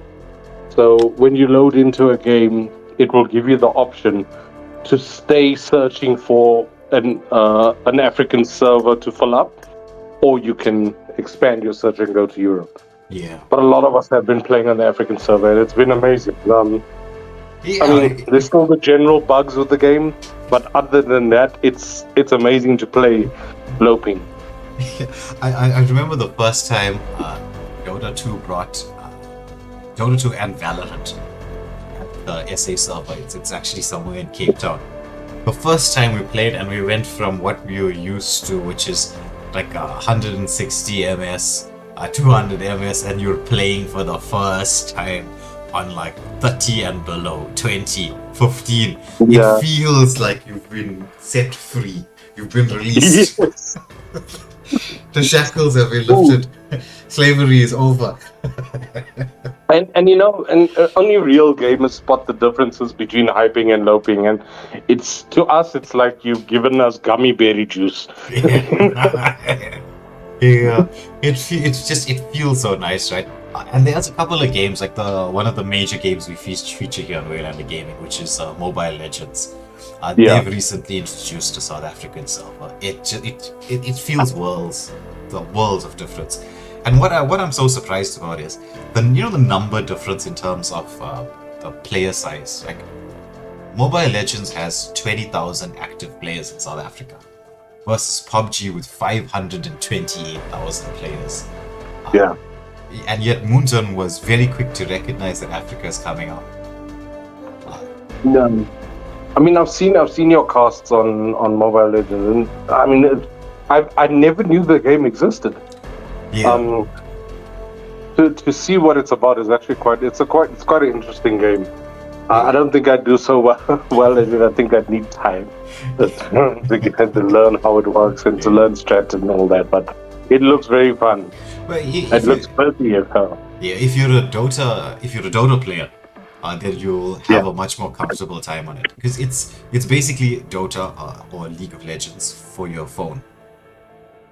Okay. So it's a MOBA that you now play on your phone, and that's the reason, because MOBAs are some of the most addictive game styles. So in terms of addiction to game styles, it's battle royales and MOBAs that I think sit at the top of the ladder for the most addictive game styles. Yeah, true. So whenever you bring something in there, it's just, from the but with this, right? I'm a fan of. I know TDMs aren't exactly battle royales, right? I love the TDMs because of the high intensity action sequences. It's not a lot of thinking or breathing time, so you gotta learn to think fast, act fast. You gotta know what you're doing. Yeah. So up next we have 2v2 M24s. So I'm in the lobby. We're just waiting for ESG's duo player to join the mix. It looks like it's going to be Dead. He's going to be featuring pretty much everything. Wants to showcase his stuff. The question being asked is Commander doing the 2v2s by Shania, and it does not look like it. It's going to be Why Me and Death. Yeah, so Why Me? So that's one of our players. He's using a bot account. Reason being, he's unfortunately not unlocked the M24 on his main account. So, so in TDM, you have to play TDM from the beginning, and as you play, you will begin to unlock weapons in TDM. So you don't initially have access to all of the weapons. That's, I'd say, the typical gaming trope right now in most game modes. It's like pretty much anything. Mobile Legends, you don't unlock all the heroes. The same in COD. It doesn't matter what game you're playing right now.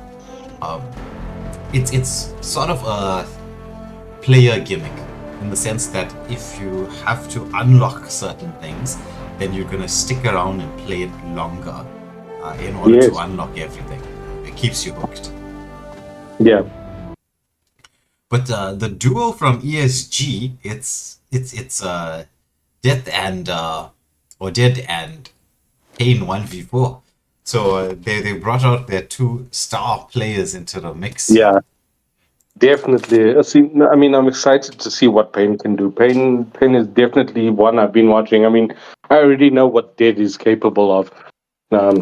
I've seen him in classic mode, but Pain is a new one for me, and I'm really excited to see what he can do. Yeah, it's amazing, right? Because like this country, I didn't know this country existed until you told me about it. I'm like, where's this? Yeah.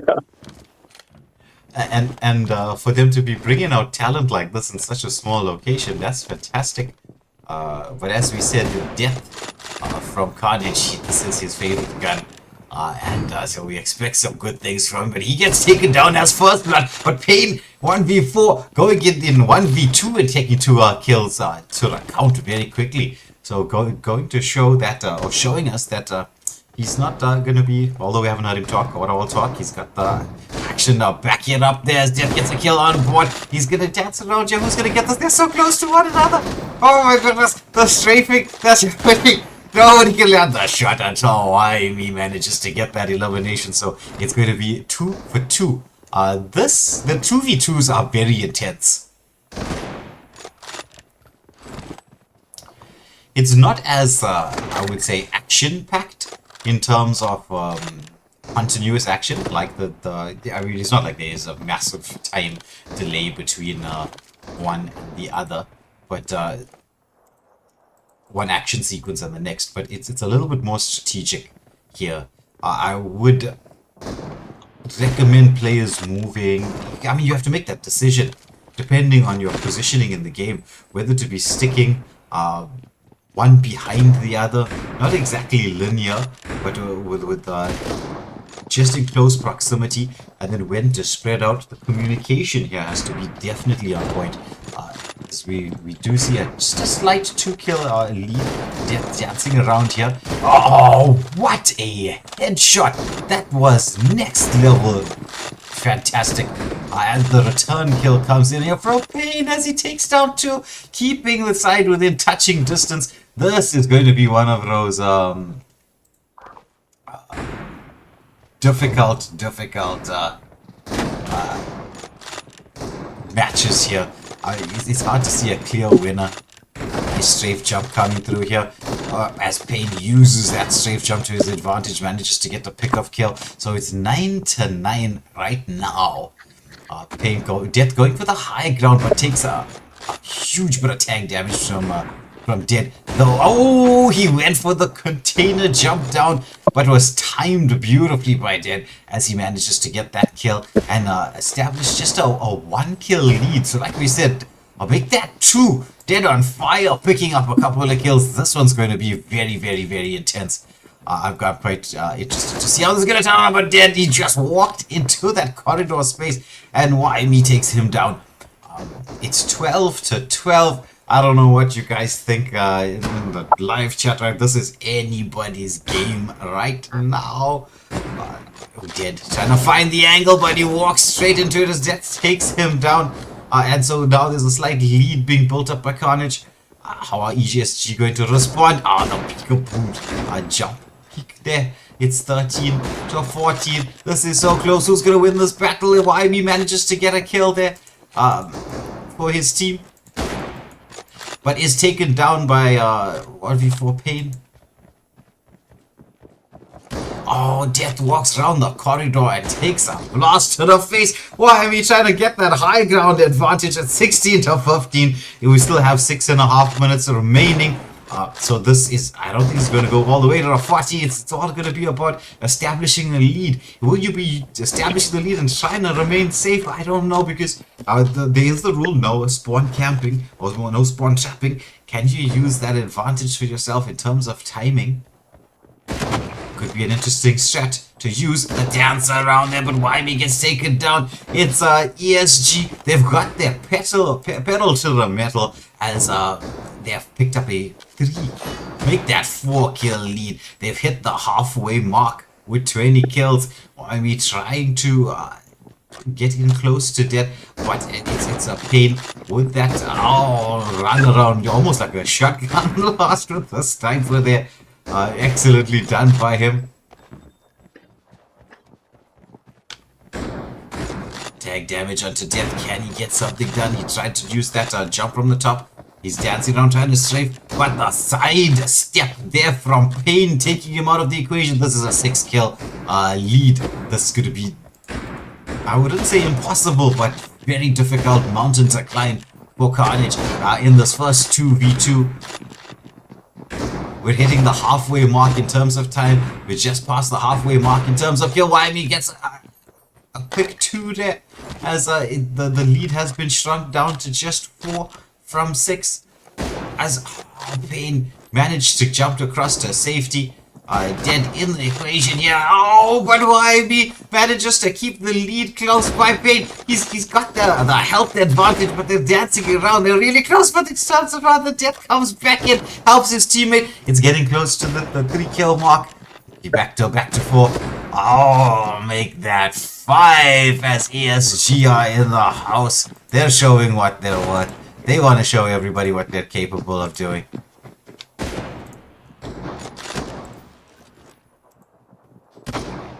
Did takes a hit to the face. Between him and Pain, they are they competing to see who's going to get the most kills. It's 28, 16 kills going the way of Pain. That 5 kill cushion could be what they need heading into the final 4 minutes. There is another 12 kills to go, can be picked up in the 4 minutes. Though Karnage will be trying to eliminate this. They're gonna have to be on point. The communication needs to improve here a little bit if they're going to go for the victory here. But this is that moment in time where the pressure is on. Nerves are going to be frayed. It comes down to who's going to be able to control that pressure. Still keeping close to 4 kill advantage, but Karnage, they're just creeping in. This is still within touching distance. It just needs a single player to go on a bit of a streak here. Make that 2. Oh, nice tag coming in from Pain. Can he get the finisher onto Death, who's trying to reposition? Wow, why me coming around the side just to help his teammate, but just not quick enough as Pain manages to establish the 30. Make that 31. We're down to 9 with 3 minutes left to go. We hit the 30-minute mark. It looks like ESG have decided to stick together, moving together as a duo unit. So if one person lands the tag, the other one can get the finisher. If you just time it just right, but Death with a wraparound play. He's inside the building. There is a decent amount of cover. Pain trying to close in the distance, dancing around, but he takes a shot as he went in for the strafe jump, but turned around with a headshot. As it's down to the last 7 kills, they have managed to pick up a 7 kill advantage. The health bar is slowly increasing for Pain as he's making his move across. He sees why not as why me, sorry, as there is a battle on the outside as Death takes down Dead. Why me manages to get a kill. It's still within that 4-point distance. There's 7 to go for one team, 11 for the other. It's all about holding the nerves as why me with the angle manages to keep it down to 2. Can Karnage come back from this? Or will we see ESG clutch this out? This is intense. There's gonna be another headshot coming through. The strafing around the container. It's gonna be YME. That's taken down its final 5 kills to boot. It's just over a minute and a half, a minute 45 to go. Can there be 4 kills in this time frame? It's possible. It's possible. Oh, the nice tag onto YME. He's gonna get hunted down there. He's trying to hide, but he's gonna get chased. Pain walked straight into that. It's 36-33. A minute and a half to go. This is intense. Really, really intense. Oh, nice jump from coming in from Pain. As we're just going to switch across. Oh, he walks inside, gets the headshot. It's 2 more to go. What's Dead up to? He's just following his teammate. He's allowing him to play that point guard in the front line. Dead dancing around, goes for the strafe jump. Oh, Dead couldn't get the flick going right there. As he does strafe jump straight into Death. It's 38-35, still 3 kills. It's anybody's game still yet, though it's, I would say, advantage going the way of ESG. Not me. Makes his way to the front line. Pain takes him down. It's the final kill. Are they going to go in for the rush? Can they get the rush? As Death, he's dancing around, and it's Pain who takes down Death. The victory goes the way of ESG in this 2v2 M24 matchup. It's amazing work to see from ESG. Crazy duo that Dead and Pain 1v4. Pain 1v4. Damn, what a performance. It was absolutely on point. They are slowly but surely showing their worth as players. In the future for them, this is going to be very exciting. And the more competitive teams you get into the mix, the more entertaining it's going to be. And that's what we're all looking for. This is gaming is an entertainment sport.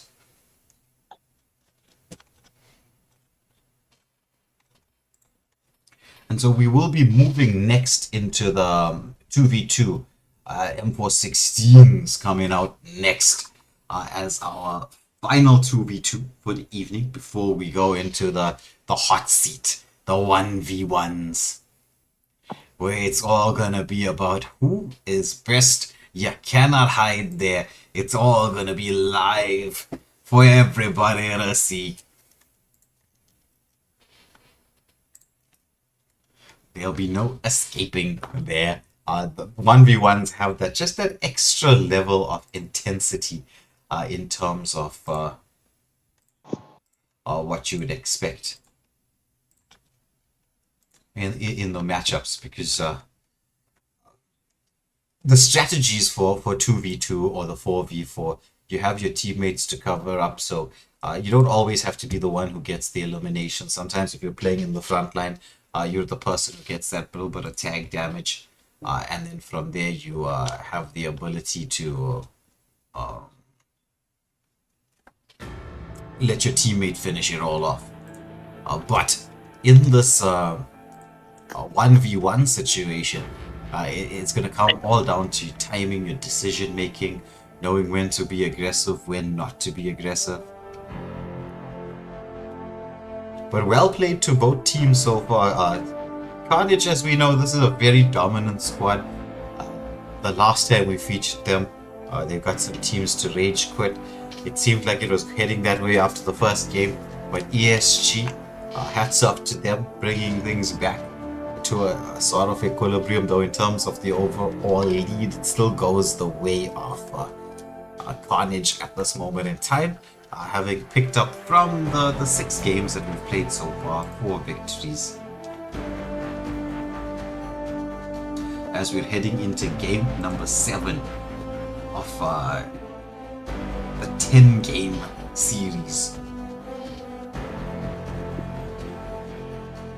So we're hitting the 70% mark. As we'll just wait. Let me see if the lobby codes are out. Yes, it is. I'm the one that's being slow.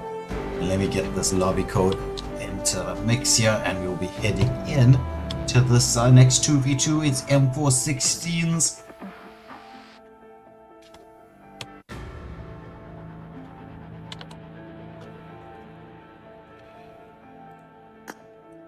Into the mix, and let me get myself out of the player lobby here, because you know he's not going to be playing. But it looks like Destiny wants to come and join in with the Karnage side. Destiny RM and Buddy Rub. He's leaving Buddy Rub all on his lonesome there. So we're gonna see Ben 10 and Commander. So for Shania, who seems to be a huge Commander fan, it looks like you're gonna get to see Commander back in action. So is Commander up next to answer your question, Shania? That's gonna be a yes.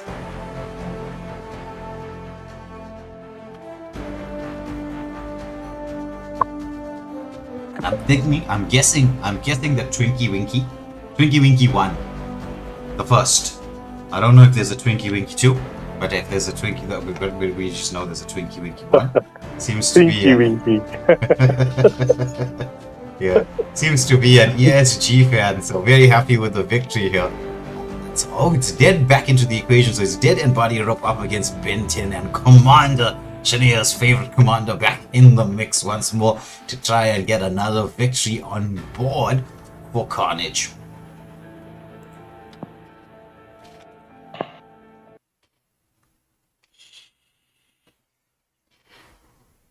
So we're hitting the technically 3/4 way mark for the evening. This has been very intense, very quick. I'm loving this. It's the M416 in the house, and we've got 16 seconds to go before the action kicks off, as we're watching Commander with his white hair. I don't know if he wants to pretend to be an old man. I think I'm the old man. Yeah, he must not be. He's the young man. He has to keep his hair back. Team match, let's go. Commander rushing through to the front line here. He loves to go for this side angle as he's just waiting for someone. Gets a little bit of pre-fire out, but Dead is holding that ground. But there's the tank damage coming through, and Commander with a beautiful peek. Make that one, make that two into the mix as he gets a quick double kill at the start. And so this is what we have seen from Commander. He does love to use that peak pre-fire, and he goes in for it once more. He knows the angles that everybody wants to come up. Uses the barrel just to get that high ground, a little bit of sight. So it's going to allow him to understand when he needs to make the move across. But ESG, they're sticking very close to their spawn location right now. As Commander walks into the spawn point, gets one, gets another. It's 5-0 right now. The pressure is on. How is ESG going to even manage to get it out from here? Commander and Ben 10 firing shots from just straight here in the middle there, and slightly in the open ground. They do move back, giving a little space for ESG to try to get out from that tunnel, shall we say. There's the play coming in here. Nice positioning from Commander. He's on an absolute kill streak. Ben 10 picking up another kill, so it's 7-1 in favor of Karnage. And it's going to be a whole body room walk straight into Commander there as he manages to get another. He's on a 6-kill streak at this moment in time.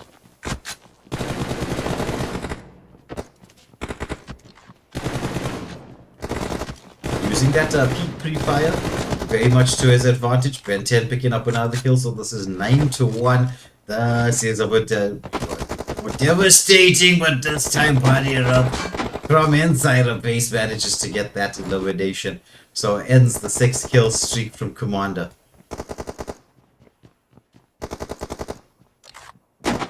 Ben 10, meanwhile, in the front line, gets a little bit of damage there, manages to reposition to safety behind the crate. Whereas Dead did have that high ground advantage. Goes for the hop throw. There's a beautiful play coming in from Body Room as he manages to get that strafe jump across and land the kill. So just switch across to his kill feed. He's inside the building. He does scout out Commander with the strafe jump, but he jumps straight into Commander. Commander timed that strafe jump very, very nicely. And so it's 12-4. Very healthy lead from the side of Karnage. When you get such a lead in situations like this, especially in the 2v2, it's very difficult to come back from this. They're going to need a proper run, but we've seen the impossible happen. We've seen the impossible made possible. Can ESG make the impossible possible? Is the real question. But with the Commander commanding that front line with that highest number of kills there in the game overall, it's going to be difficult. But slowly, nice wraparound play from 10 as he goes in there, manages to take down Commander.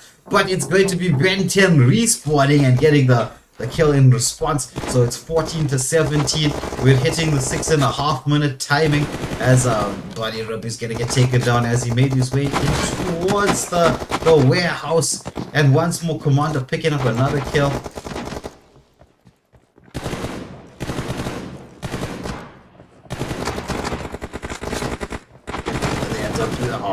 The straight jump straight into that. Once again the peak from around the container as it's 10. Ben 10. He's almost he's got 9 kills. He's almost at the 10 kill mark here. Let's see if he can Ben 10 can get 10. Doing quite a nice job.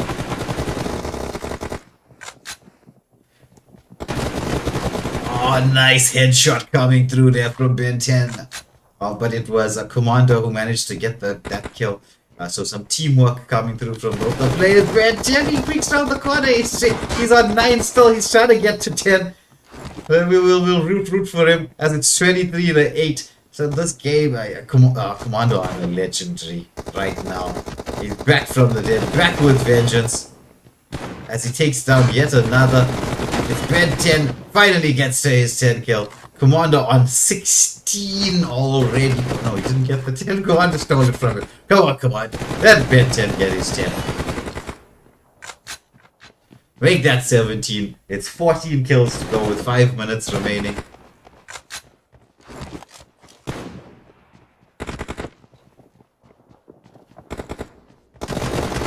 Oh, nice tank from Commander as he picks up his 18th. 13 kills more to go.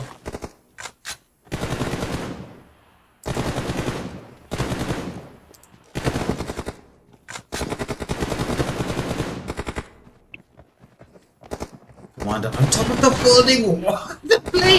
He jumps up. He jumps down. He gets the kill. It's 12 more. Make that 11. Will we see the 11 come through? Down to 10. The final 10 kills with 4.5 minutes. I think we're going to see it go all the way to 40 right now. It's near impossible for the side of ESG to come back from this. There's a little bit of stomping in this particular game. Oh, Commander with the wraparound takes a bunny rub. It's down to the final 8. And Death Gaming, just FYI, I kind of don't use any languages, including the short form ones, on the live chat here. That's kind of one of the rules of the channel, because we do have some very young viewers, like under the age of 12, that do tune in to watch a lot of the games that we play. So we kind of keep it very PG. It's not even PG-13. It's like PG-5. So don't be offended if I removed your message. It's just a ruling here for the live chat. This commander is finally taken down. They put a stop to him with his 22 kills. It's the final 4 kills remaining with just under 4 minutes to go. Look at the way he's using this map. He's like he's playing a classic the way he knows his map so well, but he gets eliminated as we switched up. Ben 10 with a beautiful dance around, managing to get within touching distance, but he gets taken down by Buddy Rub there. So it's the unlucky number 13 kills, but they seem to have gotten a little bit of luck with that. Gotten to the 14th kill. There's 2 more kills to go. 3 minutes remaining. Ben 10 trying to get within touching distance. Gets 1 as he's got time to reload. Wants to set it up. Got the pre-fire through the gap there, but they do know where he is. They're going in for the rush play. He's healing up. Will he be able to get the final kill? The strafes come through, but he gets taken down. However, Commander is trying to make sure that he can secure this for his team, but he gets taken out of the equation. There's just 1 more to go. It's 2.5 minutes remaining. As we're just going to be watching this final bit of action. Ben 10 is so low. He's going in for it. Ben 10 lands the final blow. And that is a bit of a stomp, I will say, by Karnage, as they managed to get the victory here and establish their lead. It's the score's finishing off 40-17 in the 2v2 M416s. And both players from the side of Karnage doing very well. 23 kills going the way of Commander with the MVP, but not far behind. Ben 10 with 17 and a 2.5 KDA in this particular matchup. So, with that being said, we finally head into that hot seat moment.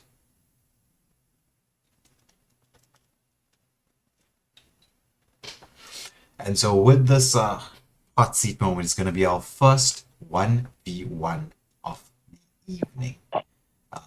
That will be, let me just double check the names of who's going to be in this 1v1. The first 1v1 is going to be, they don't say here, I'm looking at the wrong message, that's why. It's going to be Dead versus Fury, and then we get to see Pain versus Trippy, who's here on the live chat, and so we're gonna see him get to leave that texting behind and come and join the screen. We have seen Trippy do some amazing stuff in especially in week number 1 of the TDMs, Karnage Network presenting the PubG TDMs. So we will get to see him on live very soon. So first up is going to be Dead versus Fury. This is going to be an intense match. I don't know what you guys think at home. Who's going to be favorites to win this? I can't really call it, to be honest.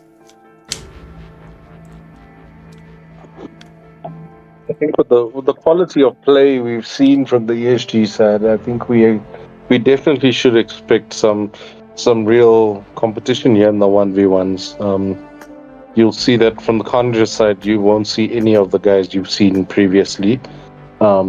These are 1v1 specialists that have come to the party to play now. So, yeah, we're going to see what ESG can do against him. Oh, this is going to be very intense. 1v1 takes a different caliber of player. Yeah, 100%. Different caliber, different mindset, different game plan. Because you're relying on your skills alone. Yeah. It's like I was saying, there's no one there to really back you up. Because like when you're playing, even if it's duos, right? 4-man, it's obviously a lot better. But with duos, all you need is somebody to get a bit of tag damage onto someone, and then you can go in with the finisher. And you can time that. That's something that you can use communication to do. Whereas here now, this is it. You know, you're either gonna get the finisher or not.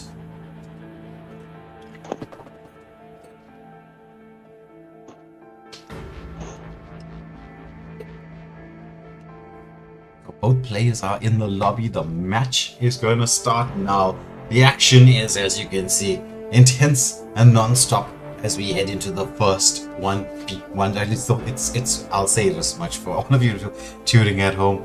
It is the time that I've been waiting for. I mean, I love the shotguns only. I'm not saying that it's not one of my favorite moments, but it's the 1v1s. I've been loving playing 1v1s since I was a kid, and now we get to see it. It's Fury. Haven't seen him before. Dead. Haven't seen him before. We've seen Fury before in previous matches against other squads, but we haven't seen him tonight. Will that play a part? Did he have a moment in time to warm those fingers up? Because he's jumping straight into the hot seat here. Whereas Dead, we know, has been playing in pretty much all the games so far. So he's definitely warmed up. But it's a real question of handling the pressure. So Dead versus Fury, we do see a lot of pre-fire coming out. Oh, nice tag from Dead. He just waited for that moment in time. But the range is there. They're using the obstacles, shall we say. The boxes, the crates, very much to their advantage. But here's the thing with the 1v1s. When you get two good players in the mix here, you can land a bit of tag damage, but there's first blood going the way of Dead. He times that so nicely. So he gets the first kill on the board.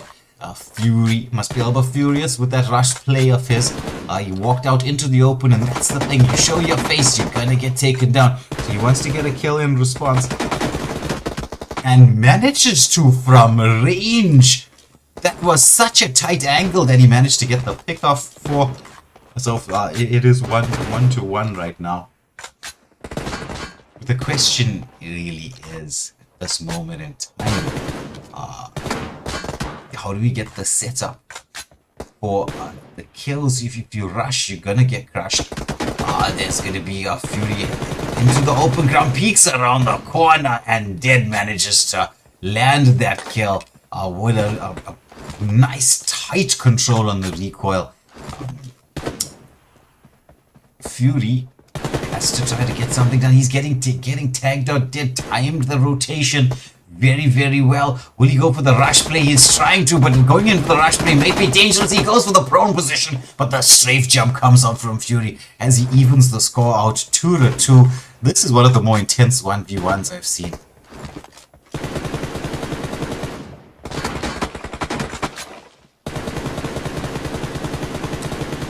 Whole clip of pre-fire coming through from Dead.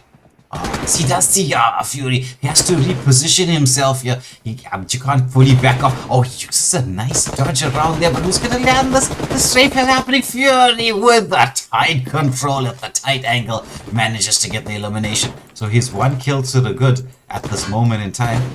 He needs to, however, just create the space for himself just to heal up. Is he going to be walking in? Almost. The gun angle there wasn't exactly on point. As he made his move across out the building. Could have been a bit dangerous.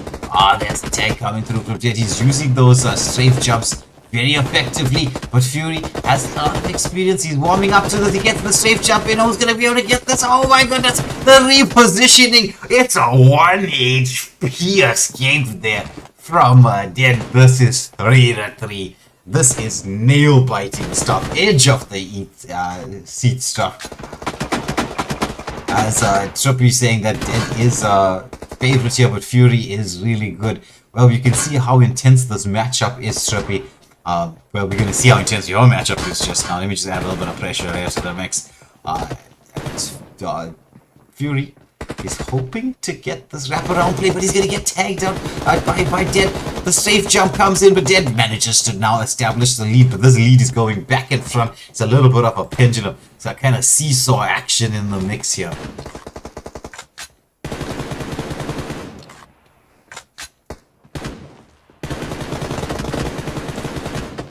This is the most deadliest game of hide and seek between the two players.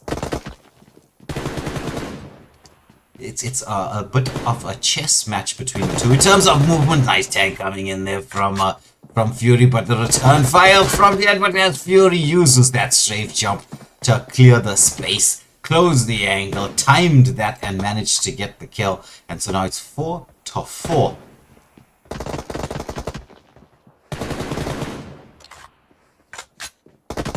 Ooh, that's the thing. If you just, it's a slight bit of timing difference there. You gotta make sure your movement is just after the reload is done. You gotta keep the finger on the trigger.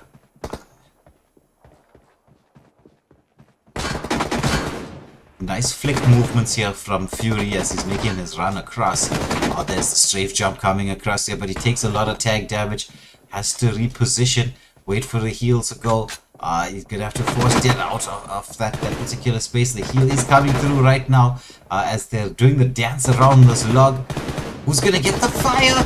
Oh my goodness, it's all about the control here as Dead manages to get another kill. We're down to 5 minutes, and in this time frame, there's just a 1 kill lead going the way of ESG.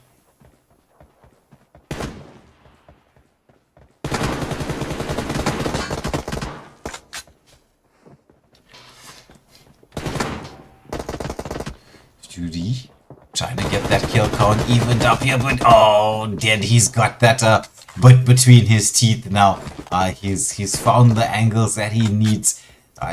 When he's figured out his strategy. He wants to get into a more of a close range fight and use his strafe movements. It has been working for him so far. 3 out of the 6 kills he's picked up has been in this way. Oh, he goes for the peak this time around, and Fury manages to bring the kill count within touching distance. Did take a little bit of tag damage, but he will be healed up. A lot of pre-fire. He is reloading here. Just try to peek around at the same time, just to try to find that angle, because as we know, this is Vision. Vision is the name of the game. Interesting movement here from Fury. Decided to make that play all the way across, but there was a slight bit of vision given of himself to Dead as the dance around the crates continues between these two, and that's what Dead has been so good at doing. He needs to, if he continues with that strategy, could be curtains. He's been using that strat the entire time, picking up 4 out of his 7 kills, going the same way, baits you in towards a close to mid-range battle. And once he hits that open space, he's got a very superior strafe, a really, really good strafe, and he's been setting up the kills like that. So can he do it once more? Oh, but Fury, he needs to use the corners to his advantage, because that's what's been playing in his favor at this moment in time. But as you can see, that's what Dead is really good at doing. But Fury this time around, using the cover to break the fire and stop that strafing, manages to get the kills within 1. He's got trying to get the pre-fire going. There's a little bit of peek from Dead from inside the container. Fury going for that wraparound play there into the open ground, and Fury taking so much damage. Can he get away with this? He manages to dodge it, but Dead trying to close it on the angle here. Who's gonna land the kill? It's Fury. Oh my word, he timed that so perfectly. It's 7-7. We're down to 2.5 minute mark. Like I said, this is going to be nail-biting stuff.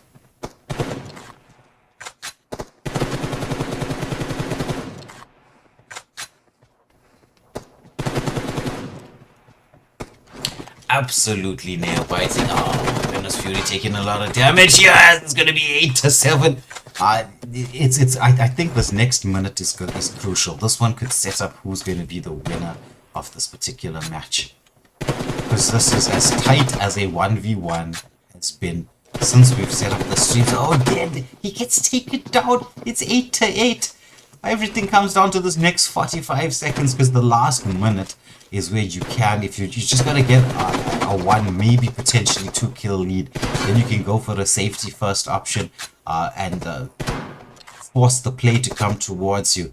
And in desperation, you know, when the timer's ticking down, that mistake can be clutch. So it's all about if any one of these two players can pick just a quick double, that's going to be setting them up, as we've got 15 seconds left for the minute to be done, and we're entering the dead zone, shall we say. The moment in time where the pressure is really on, as we say that. It's Fury who manages to establish a lead. 9-8. Down to the final minute. 50 seconds to go.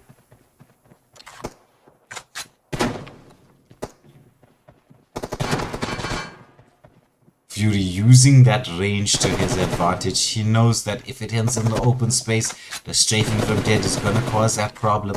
So he's been using the cover very nicely, adjusted his strategy beautifully. But let's get to see. We're down to the last 30 seconds. This is going to be the duo time. Oh, it's in time. Will we see Dead be able to even this out? Can he even this out? Can he take us into odds? That's what a sudden Dead who's going for it. He has managed to even it out at 16 seconds. Is he going to go for the rush? He's still low in health. He's going to reload. 10 seconds. 9, 8, 7, 6, 5, 4, 3. I think this is going to be a draw. We don't usually get to see draws, but we do. The victory was given to somebody, right? But it's 9-9. Intense.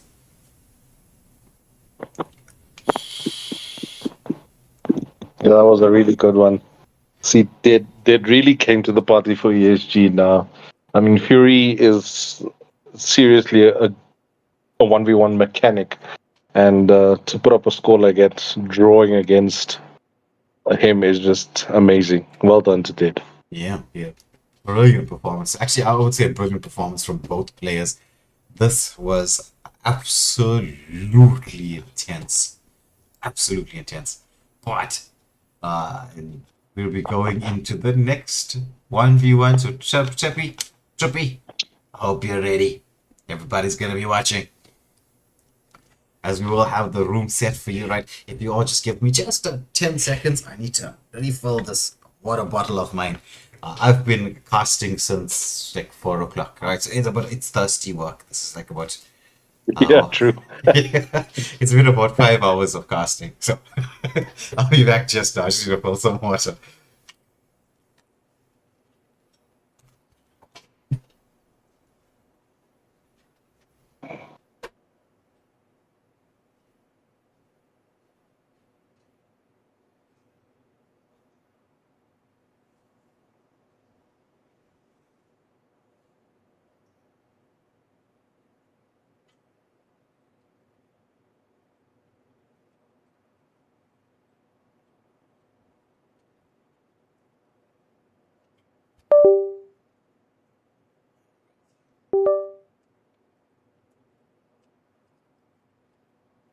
So in this next matchup, let me just enter the room quickly, right? And then we will head into the next match. Toxic Rich, I do agree with you. This is a very, very, very OP. And we're expecting more of the same, as we've got quite a few 1v1s coming up. For you now, I'll announce the players in just a moment once I get myself into the lobby, because we don't want to not be in the lobby and miss the action.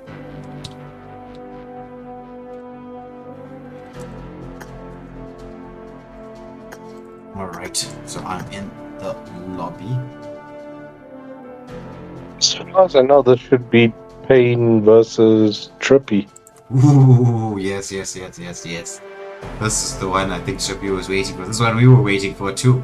Payne versus Trippy, who's gonna come out on top in the second 1v1 of the evening.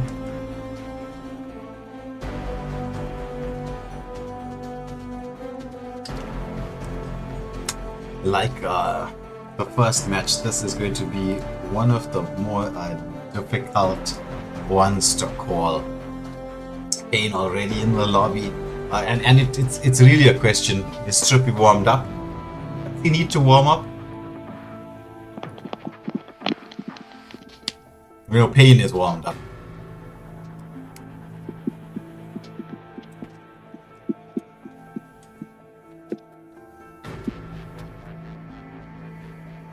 He's gonna hope to bring the Pain in this next matchup.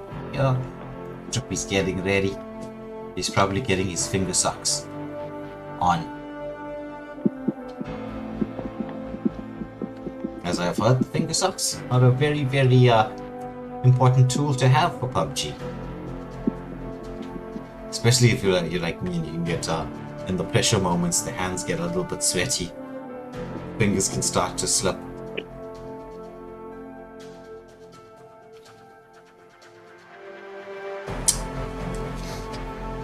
As a commander has joined us in the chat after everyone has sung his praises in the live chat, doing an excellent job for his team here. Stellar performance from him. We're gonna see what the rest of his teammates are capable of doing as we're waiting for Trippy to join the matchup. He's gonna be taking Pain, who's been an absolute beast in the games as well, in this 1v1. And while we wait for Trippy, Ben 10 also wants to join in. He's like, no, Pain wants to 1v4. We'll give him the 1v4. We just need 2 more players and we'll make it a 1v4. Let's see if he can do that. But anyway, it's a Ben 10 out of the equation as Trippy will be facing Pain 1v4 in this matchup. And while we're waiting for the screen to load, if you haven't already, smash that like, share, and subscribe button. As we will be continuing to bring you lots and lots of PUBG action during the course of the week. So stay tuned. Press that notification bell while you're at it, and you will be informed of all the upcoming events right here, Waylander Gaming, as we stream Karnage Networks TDM. We're in to Game 8. 10 seconds to go. Pain versus Trippy. 1v1. Who's gonna take the cake? Who's gonna take the victory? This is anybody's guess. This is 2 very skilled players up against one another.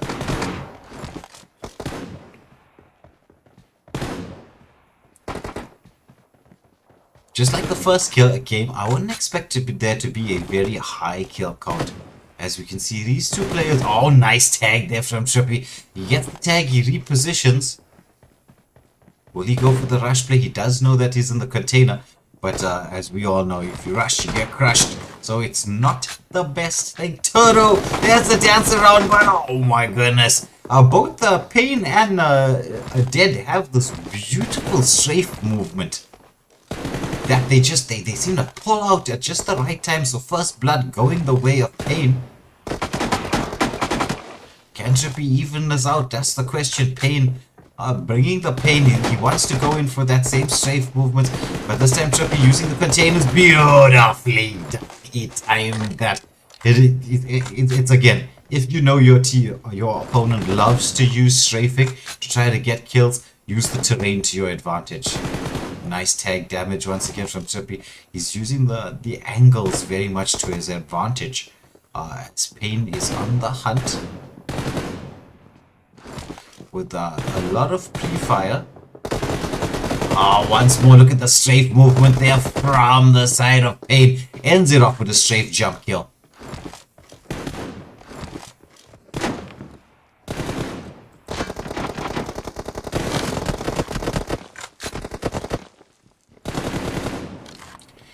Pain wanting to close the distance down, knowing that's where his strength lies. Trippy trying to keep the space, using the corners very, very effectively as Pain makes his movement across, but this time around, Trippy timing it very well as he gets out of the container, gets the kill. It's 2-2. This game going very much like the same way that the first game went.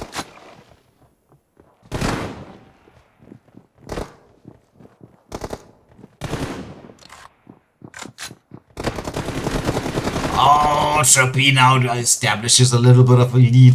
He's using patience as the key to getting the last 2 kills. So he's just waiting for Payne to make the movement across, knowing that he wants to close the distance down. And then using that to his advantage. That's the thing about 1v1. You gotta recognize patterns of play, little movement strategies from the opponent so that you can use them. There's a strafe jump coming in, but Trippy, now he's got a lock on this game. I think the fingers have warmed up, so he's got 2 kills advantage at this moment.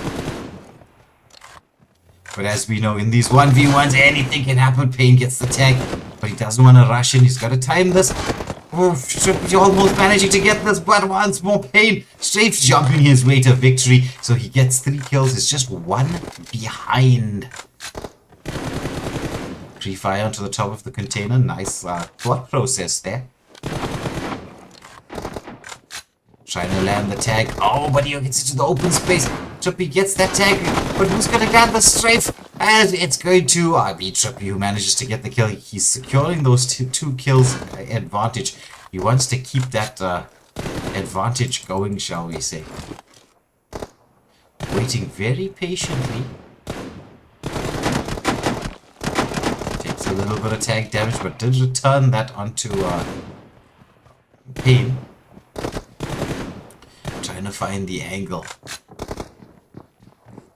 Oh, the jump comes through here, and once more we see Payne keeping things close, keeping it tight. I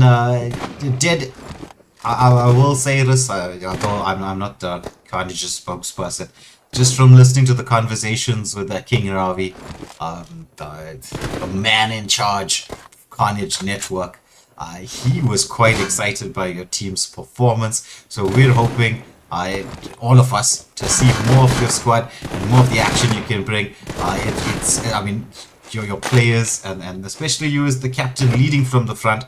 So we're quite excited to see what you're going to be bringing to the TDMs here. Very, very excited to see what you do.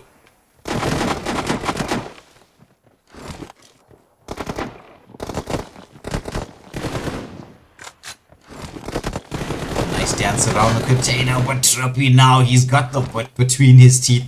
He's picked up a 3-kill lead, and in a 1v1, a 3-kill lead is like having a second life. It's like purchasing immortality. 3-kill advantage in a 1v1 is huge. But Payne, we've seen him pull off some miracles, and so he's going to try for that there. He's trying to chase Trippy down. Oh, and he manages to bring it down to 2. He needs to continue with this run if he wants to tighten things up. Needs the next kill. The next kill is going to be important, though I wouldn't say do or die. So there's no reason to go for a rush. There is still about 4 minutes and 20 seconds to go. But that 3-kill cushion that Trippy built up for himself is what's going to allow him to play, I would say, a little bit more passively. Oh, nice throw coming in from Payne, but the repositioning from Trippy on point as he keeps re-establishing that 3-kill cushion. When I say a little bit more passively, you're gonna allow Payne to roll in onto you. That would be the strategy, because you've got the cushion. You know you don't have to force the play right now. You just have to wait for Payne to make that move towards you.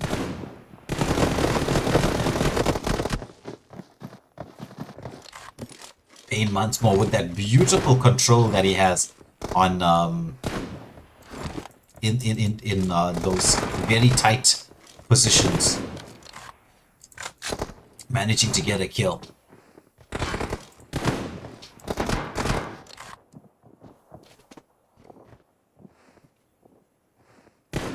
Heading close to the 3-minute mark here. This is very intense, very closely contested, just like the first game. The first game ending in a draw. But, oh, nice tag coming in from Payne. Can he get the finisher? He wants to try to bring it within 1. He's going in there very aggressively, but he's going to get the kill. No! It's Trippy who manages to hold his nerve as we head in towards the 2-minute 40-second mark. Let's go with that 3-kill cushion.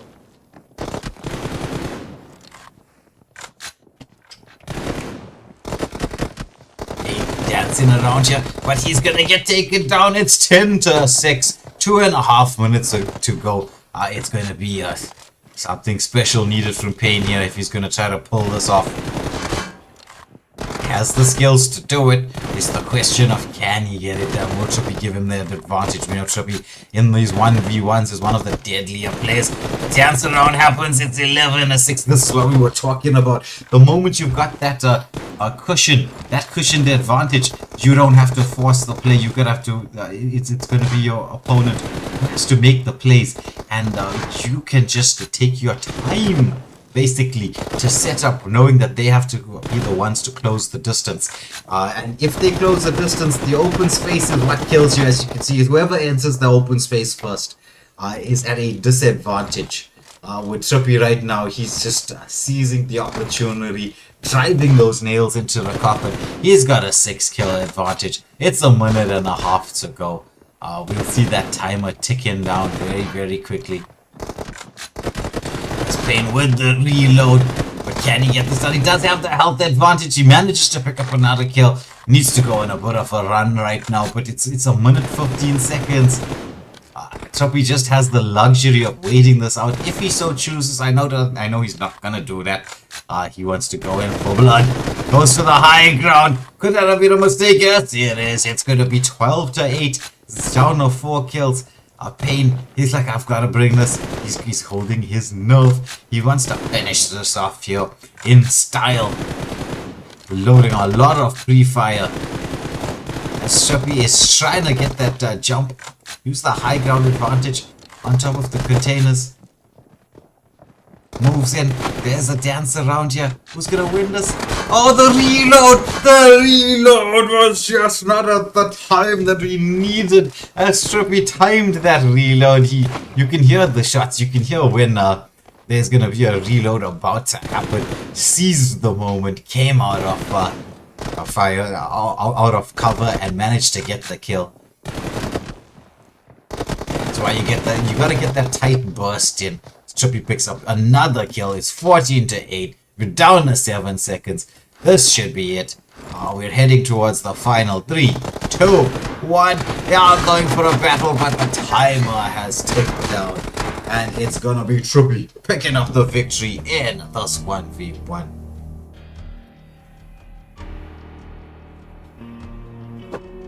As Atlahang Nisi.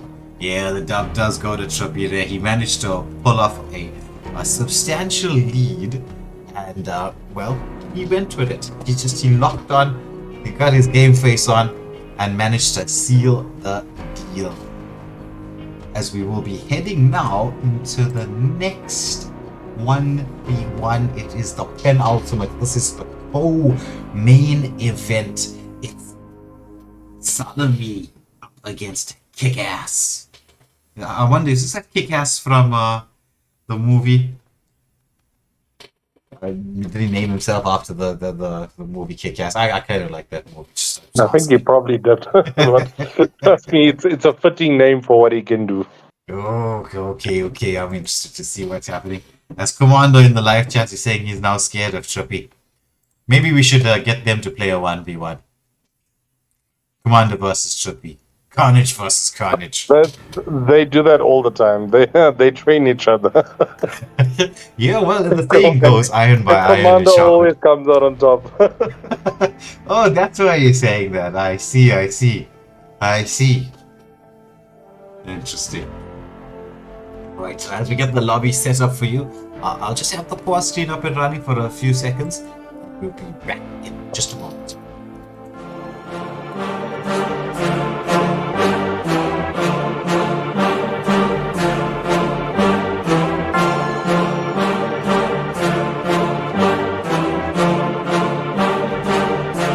It's 5 a.m. Ain't nobody see the work that I'm putting in. Something deep inside a thirst. I can feel it in my skin. Look around me, it's a curse. Think I'm losing all my friends. An overnight success, what they'll call it in the end.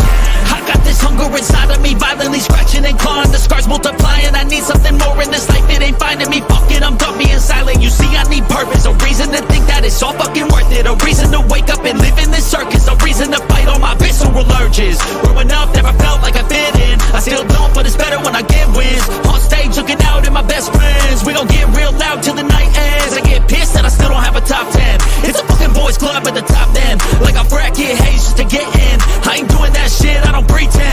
Yeah, I wanna be the best. Always had a drive that I had to beat the rest. Yeah, put me in the game when there's only seconds left. When the game's on the line, yeah, you see me at my best. I can feel it in my heart when it's beating at my chest. That's when I lock in, getting better every breath. That's when I'm all in, I can handle any threat. I ain't never second guess, I know I could be the best. Let me tell you what I know about life. Yeah, the more that you push and the more that you fight is the more that you learn. What you got deep inside is the more that you learn. And you find out your why.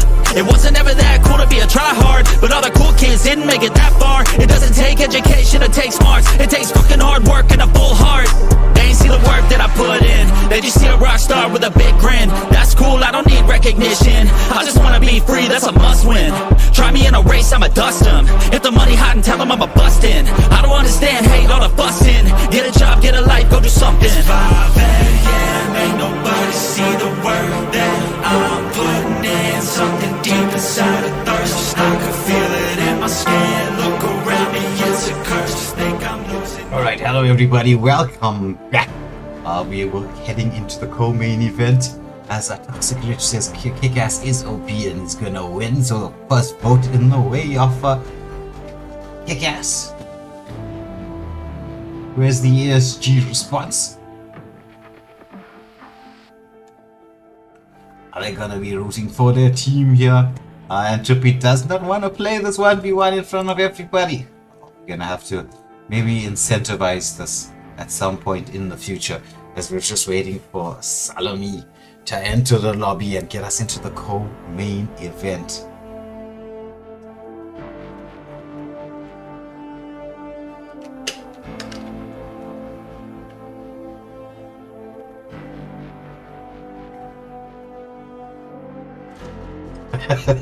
Well, Commander, if you spam anything in chat, we have a bot here that catches spammers, and he doesn't do anything, right? It's Nightbot. If he ever manages to catch you for spamming, he says some of the most toxic things you can ever find. Don't pay any attention to him, like in terms of you know, that it's like it's serious. We just put it in there for the trolls, for the laughs and giggles. So whenever anybody spams or types or too many things in caps locks or something like that, then Nightbot awakens and just starts literally dissing you. It's quite funny. That's cool. I want to test it out, actually. Yeah. Well, I hope he wakes up, right? Because normally I have one of my admin team here who wakes up the Nightbot. He should be awake, right? Because like I'm seeing like a couple of emotes that's being spammed, and he's being very silent. Usually he comes in there and then he sends these classic one-liners, like just a proper insult, and then just leaves. I don't know what this bot is. It's crazy. But let's see what happens. Maybe he'll wake up.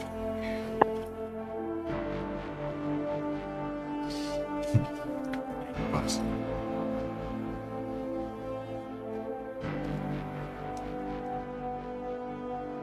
yeah, doesn't look like he's awake.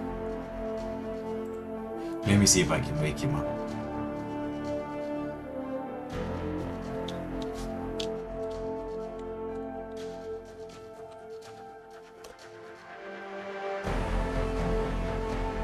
What do we normally type to wake him up?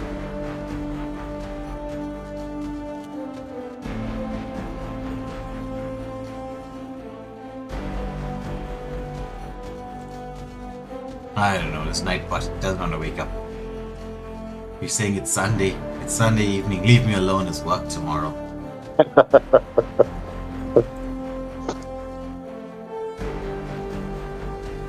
But it seems that your Mauritian player here, who is, what is it? I think they're 1 hour ahead of us. 2 hours ahead of us. 2 hours, I think it's 2 hours, yeah. Yeah, daylight savings time. Yeah, 2 hours. So it's 11. He's still ready and waiting to go. He's like, chat, spam, me versus dead. He wants to play.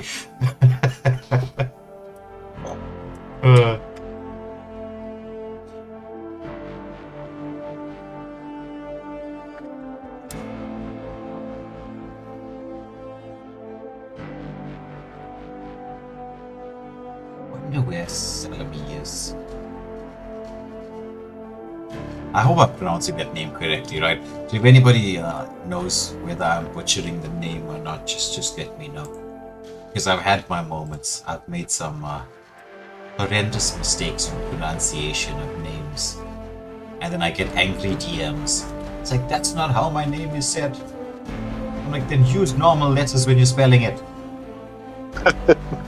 Yeah, that's true. Not everyone can read that funny. What? For those funny letters people use for the in-game names. Yeah. Like, I have no idea what they're saying sometimes, right? Because it looks weird, right? I have to take like a couple of glances, like, okay, this is what it is.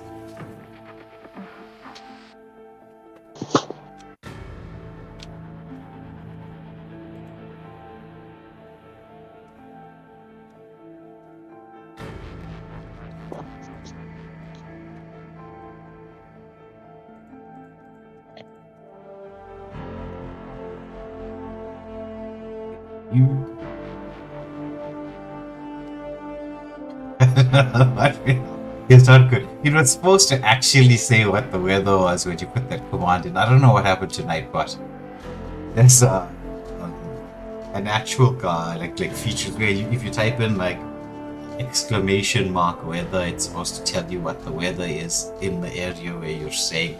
Or if you spam things like in the chat like this, then Nightbot wakes up and insults you. But I don't know. Nightbot doesn't seem to want to wake up today. Unless somebody disabled him. Or sometimes my admin. They do their own thing. Don't tell me.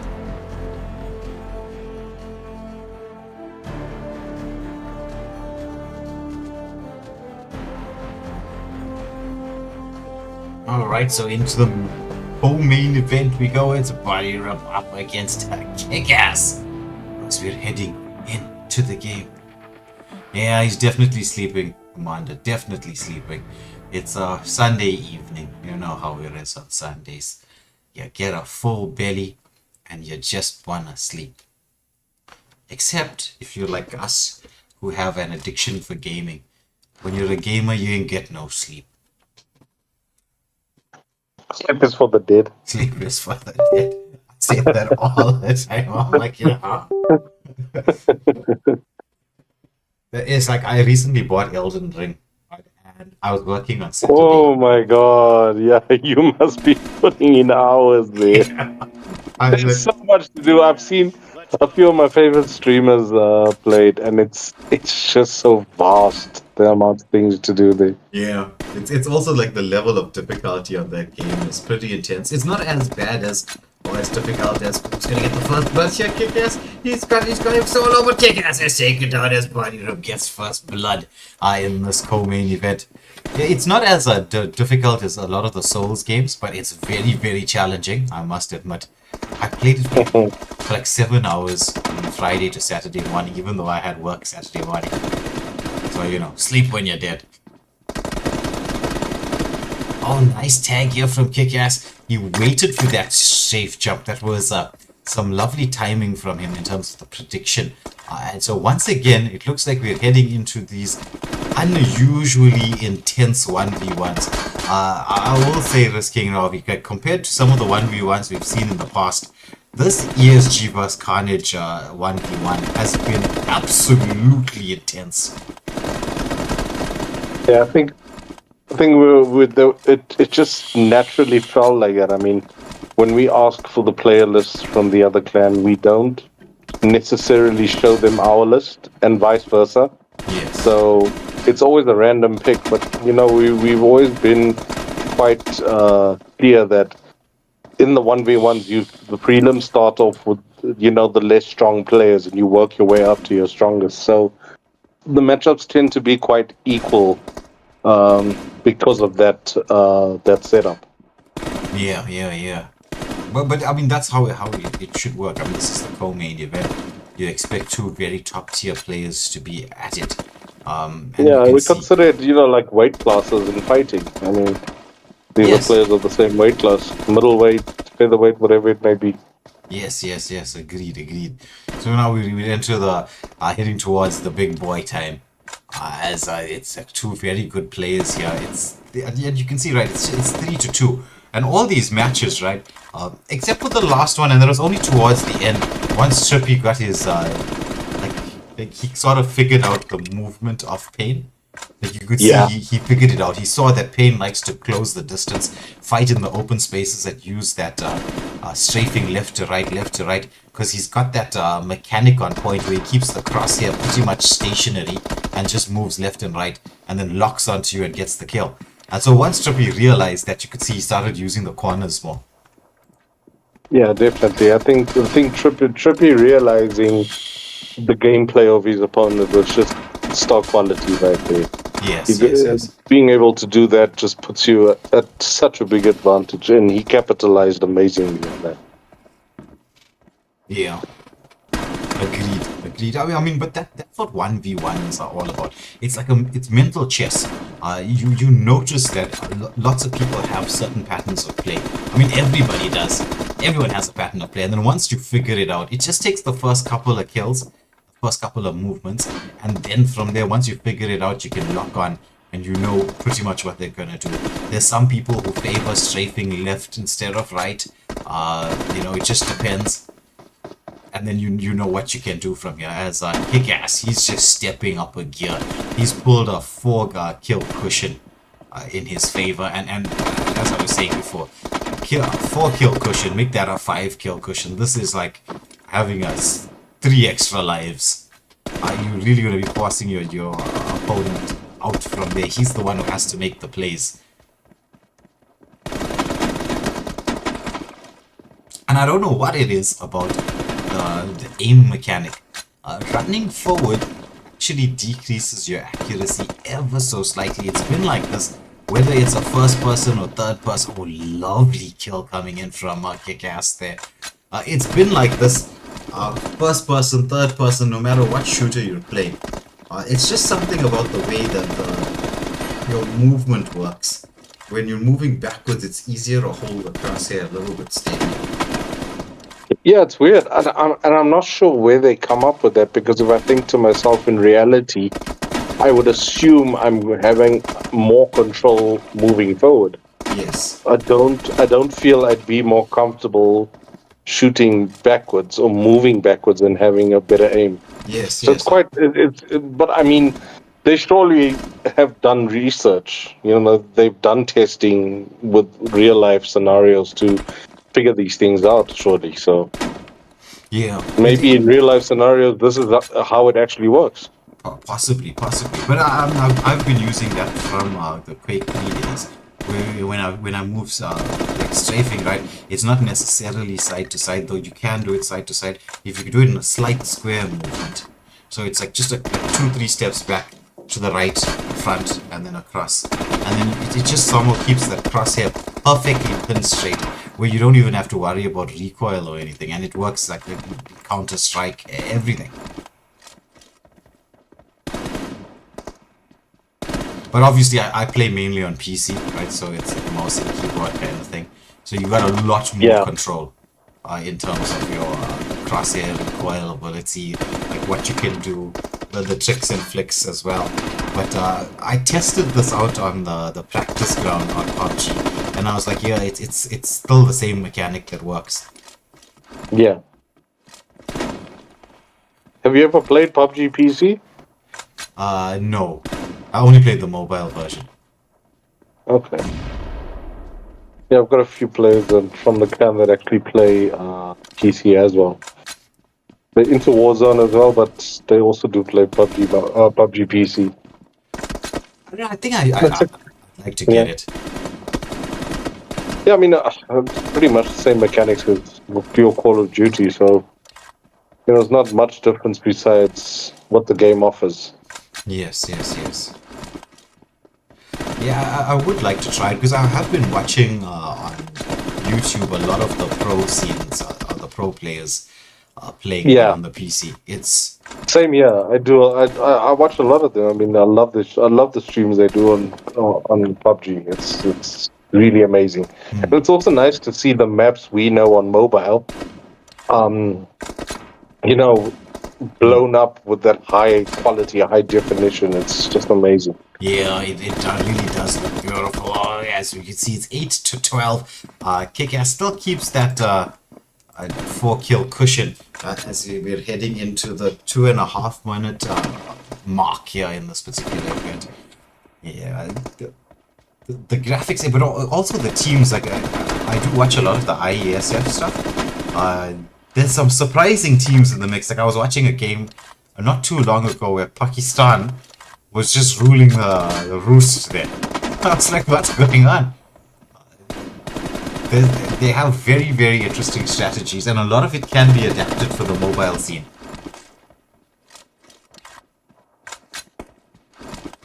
That's 14 to 8 in Kick-Ass's favor.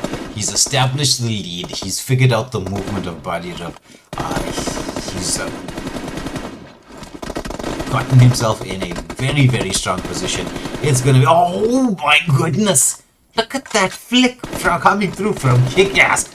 We're mid strafe jump, mid jump. He gets the flick, gets the shot, gets the elimination. That was some excellent mechanics.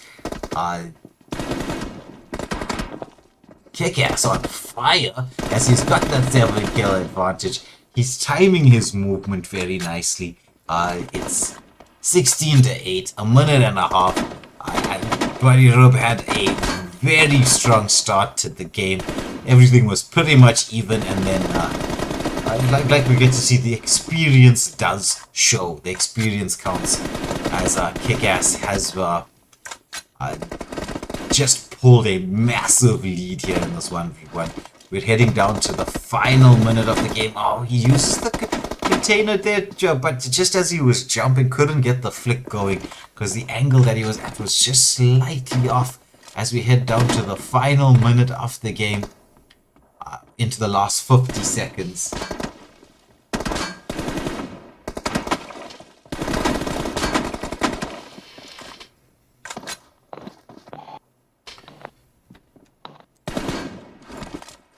Down to the final 30 seconds. This is it. 18 to 10 in favor of Kick-Ass. He's putting up quite a show in this penultimate game of the evening. Just sort of whetting everyone's appetite to see what the two best players are going to be doing in this on the main stage in a main event coming up.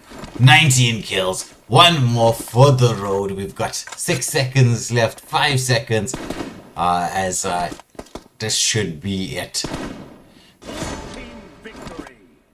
And so Kick-Ass with a comfortable victory here in the co-main event, 19 to 10. Like we said, the first part of the game, both players were sussing each other out, but Kick-Ass, that experience getting to show as he manages to seal the deal in very competent, very comfortable style, taking the victory. As we head now into the main event. We're gonna have the room up and running for you in just a minute. So we're gonna see Pain 1v4 taking on literally probably one of the legends of Carnage, Spoolboy. Spoolboy versus Pain 1v4. Who will take this? That's the question. Pain was doing quite a good job up against Trippy until Trippy figured out his movements. But I'm sure Spoolboy has been watching. Would have had time to get himself warmed up and ready. Yeah, and the nice thing about I think Pain will find out about Spoolboy is not a TDM player. He actually dislikes TDM. But, you know, when it comes to representing the clan, he's there, he pushes for us. So he comes with a lot of classic experience, which I think is what the ESG guys are all about. They're about the classic gameplay. So, you know, putting two classic players up against each other is going to be interesting. Yeah, that will be very interesting. It's interesting to see how their play styles will be. heading into this particular match? What will the thought process be? Because the classic environment is vastly different from this. It's not even the same game.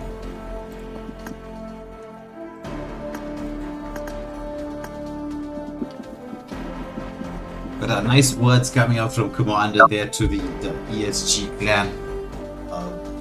You're very, very right. If they keep grinding, they're going to be one of the top contenders here in the Karnage network. So I'm quite looking forward to what they will bring to the table in future. As Spoolboy is in the lobby. Is that a Ronaldo image? Yeah. Yeah, that's his favorite image. He uses it as his profile picture everywhere. I see. Yes. A Ronaldo fan, or a United fan? I wonder. It's very difficult being a United fan right now. I agree. I've been a United fan from the time I was 5 years old. Yeah, same here. They've made it very difficult the past few years. Yes. Like, when was it? The start of the season. I wore my United jersey to church. You think that this is church. You're praying to God. There's no reason for you to be toxic. There's no way someone got you in church. It's like the moment I walk inside there, you'll see all these people. Suddenly the smile comes on their face and they'll say, "Oh, so how was the finish last season?" I'm like, "That's last season." Oh my goodness. With the hate that you're getting at church. I'm like, this is church. Close your eyes and pray. Leave me alone.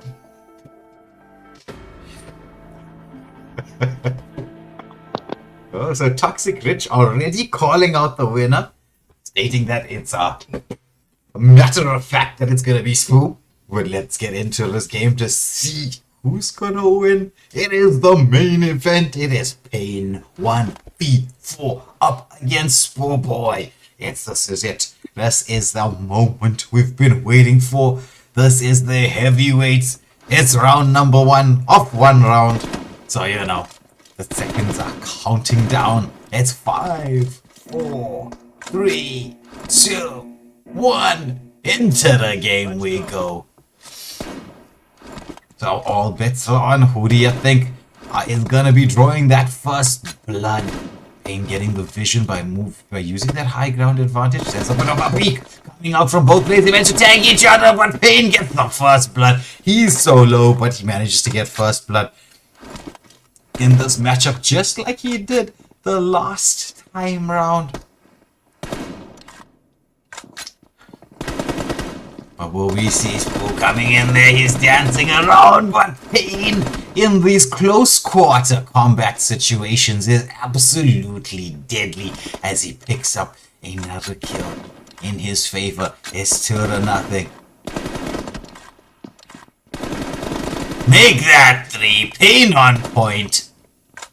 He's dishing out the damage. He's got the bit between his teeth from the previous game. He's like, I'm representing my squad, ESG, not even just my squad, my country, as Spoolboy manages to get a kill on the board, but there is still 2 kill cushion in the favor of Pain.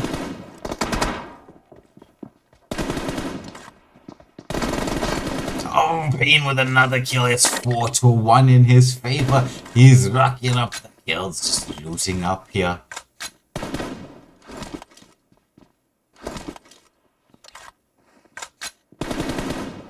But attack damage onto Spoolboy.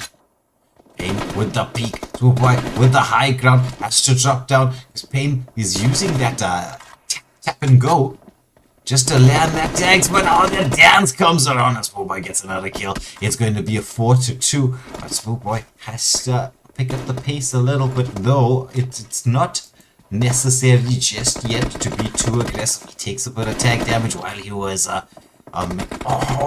made the movement across the open space. Gets taken down there by Pain. So it's a 5-2 with a 3 kill cushion. Toxic saying Spoo was a TDM player. as it's Schoolboy picking up another kill. It's 5-3. His fans are in the chat shouting out for him. But Payne has been on point this whole evening. He uses that. I mean, we've seen him do this so many times. Just from out of cover, makes that movement, has a beautiful left and right where he manages to keep the target locked on.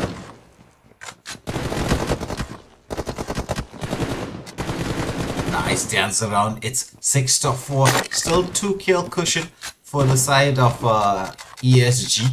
But 2 kills, although it's a decent cushion, can be taken out of the equation with just 1 fight. There we see it's down a 1 now as Boy is getting back into the zone, finding his groove. He knows he's representing Karnage, but ESG, they want this victory. This is worthy of a main event. This is the complete back and front. As both players try not to strategize, what another open space is there, as it's gonna be Payne picking up yet another kill.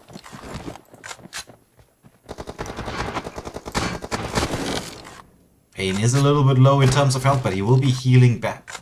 Once more gets the reload behind some cover. Spot out.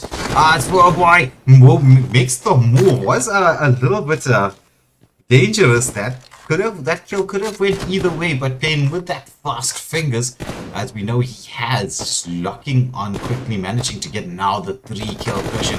And as we were saying, 3 kills is a second life. It's like having a little bit of immortality, especially now as we're reaching close towards the 5-minute mark.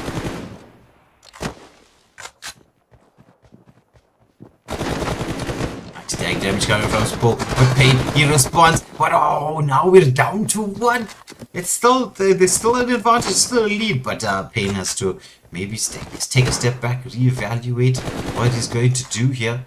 Because it's this next, I'd say next 2 minutes is going to be crucial in terms of what the outcome of this game is going to be. The dance around tag damage onto Payne as Poe, he's trying to find the angle. Will we see the jump over the wall? I'm waiting for the strafe jump to happen. Oh my goodness, it's even. What a main event this is turning out to being. Schoolboy from the dead. Coming back, evening this out, and then taking the lead in dramatic fashion as he hops his way back to the center of the stage. What's Payne gonna do? How's he gonna respond? He's gonna have to adapt to this. He had the lead. He knows he has it in his locker. He needs to get into position to use his strengths to his advantage. But oh boy, he's going for the headshots, landing them. Now he's got the 2 kill advantage.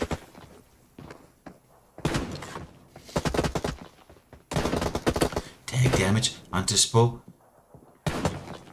but the angle is there, so we're going for the peak. But Payne, he's on the prone position.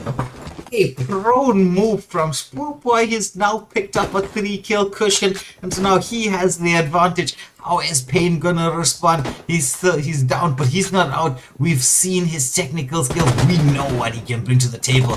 As he's going in for the skill. Can he get the return? No! It's Spo Boy once more with another kill. He's on a killing spree right now. On a major streak. Oh, what lovely tag damage coming in from Payne. Can he get the pick of your Spo to around that peak angle? Will we see him go for the side wrap around play? Okay. He's up to against him, but that prone position once more coming into play by prone. But Payne manages to sidestep and get the spray going. He's gonna have to take a moment to heal back up. He wouldn't want to get into any team fight just yet. As Schoolboy trying to use the jump to try to get into position. He gets tagged up. Who's gonna win this? It's gonna be 12-10. The things are really hotting up. There's just a 2 kill difference between the two. It's 3 minutes and 17 seconds to go. This is anybody's game right now. We've seen this game swing in one direction. We've seen it swing in the other. As it's gonna be back to that 3 kill cushion between Schoolboy and Payne. But Schoolboy is really turning on the heat right now.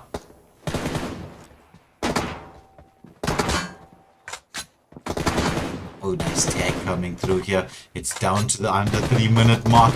Payne going in. He's so low. He's gonna get taken out of the equation as, oh boy, is now building up that healthy lead. This is the moment in time where things get very tricky.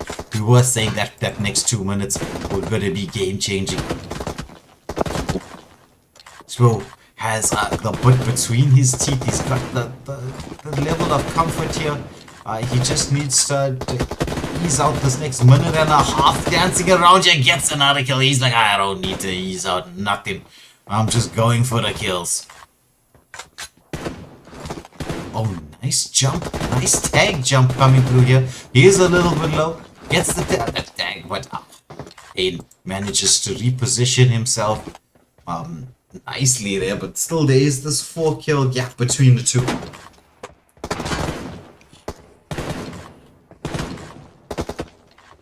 Heading down to the final 2 minutes. It's a minute and 40-something seconds.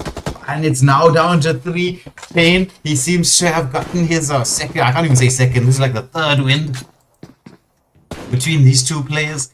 You get 3 kills in a row to even things out. He's gonna be hoping as this dance around the container continues. It's the dance of death. Who's gonna get it? It's poor boy. And this with the 4-kill cushion heading into the minute and a half. Getting close to the 1 minute mark. Could that have been the nail, the final nail in the coffin? Very, very possible. It's going to be difficult. For this poor boy. Very, very, very hard. I mean, for Payne. Very difficult. As poor boy is just waiting patiently, using that sort of like the same square movement that we were talking about, that slight square in terms of how you're strafing, and manages to get another pick-off kill. Oh my goodness, the spray comes out there as Payne tries to even this out, but it's a little too late. It's still 4 kills to the good. It's 40 seconds to go. That's going to be a kill every 10 seconds. That is almost impossible, but let's get to C. Make that 5. Oh boy, down to the final 30 seconds. This should be your winner for the evening. I know I'm calling it prematurely here. It's very difficult when you head towards the 30-second marks to come back from 5 kills. It's just patience is the name of the game. But we'll want to, with this 5-kill cushion, go for the final nail in the coffin. He's making that move across, making that aggressive play, gets tagged up, the strafe job's coming, and Small Boy times it, winning the battle of the strafe job as it's the final second ticking down. And it's Karnage winning this particular final main event. But Payne can hold his head up high. He really put on a performance here in this final game. That was, wow, what a main event matchup.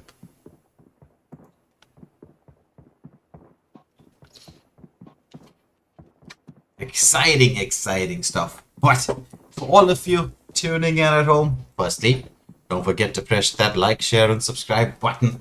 As we're slowly trying to head up towards the 1.5k subscriber count. So, you know, your subscription would definitely help in there.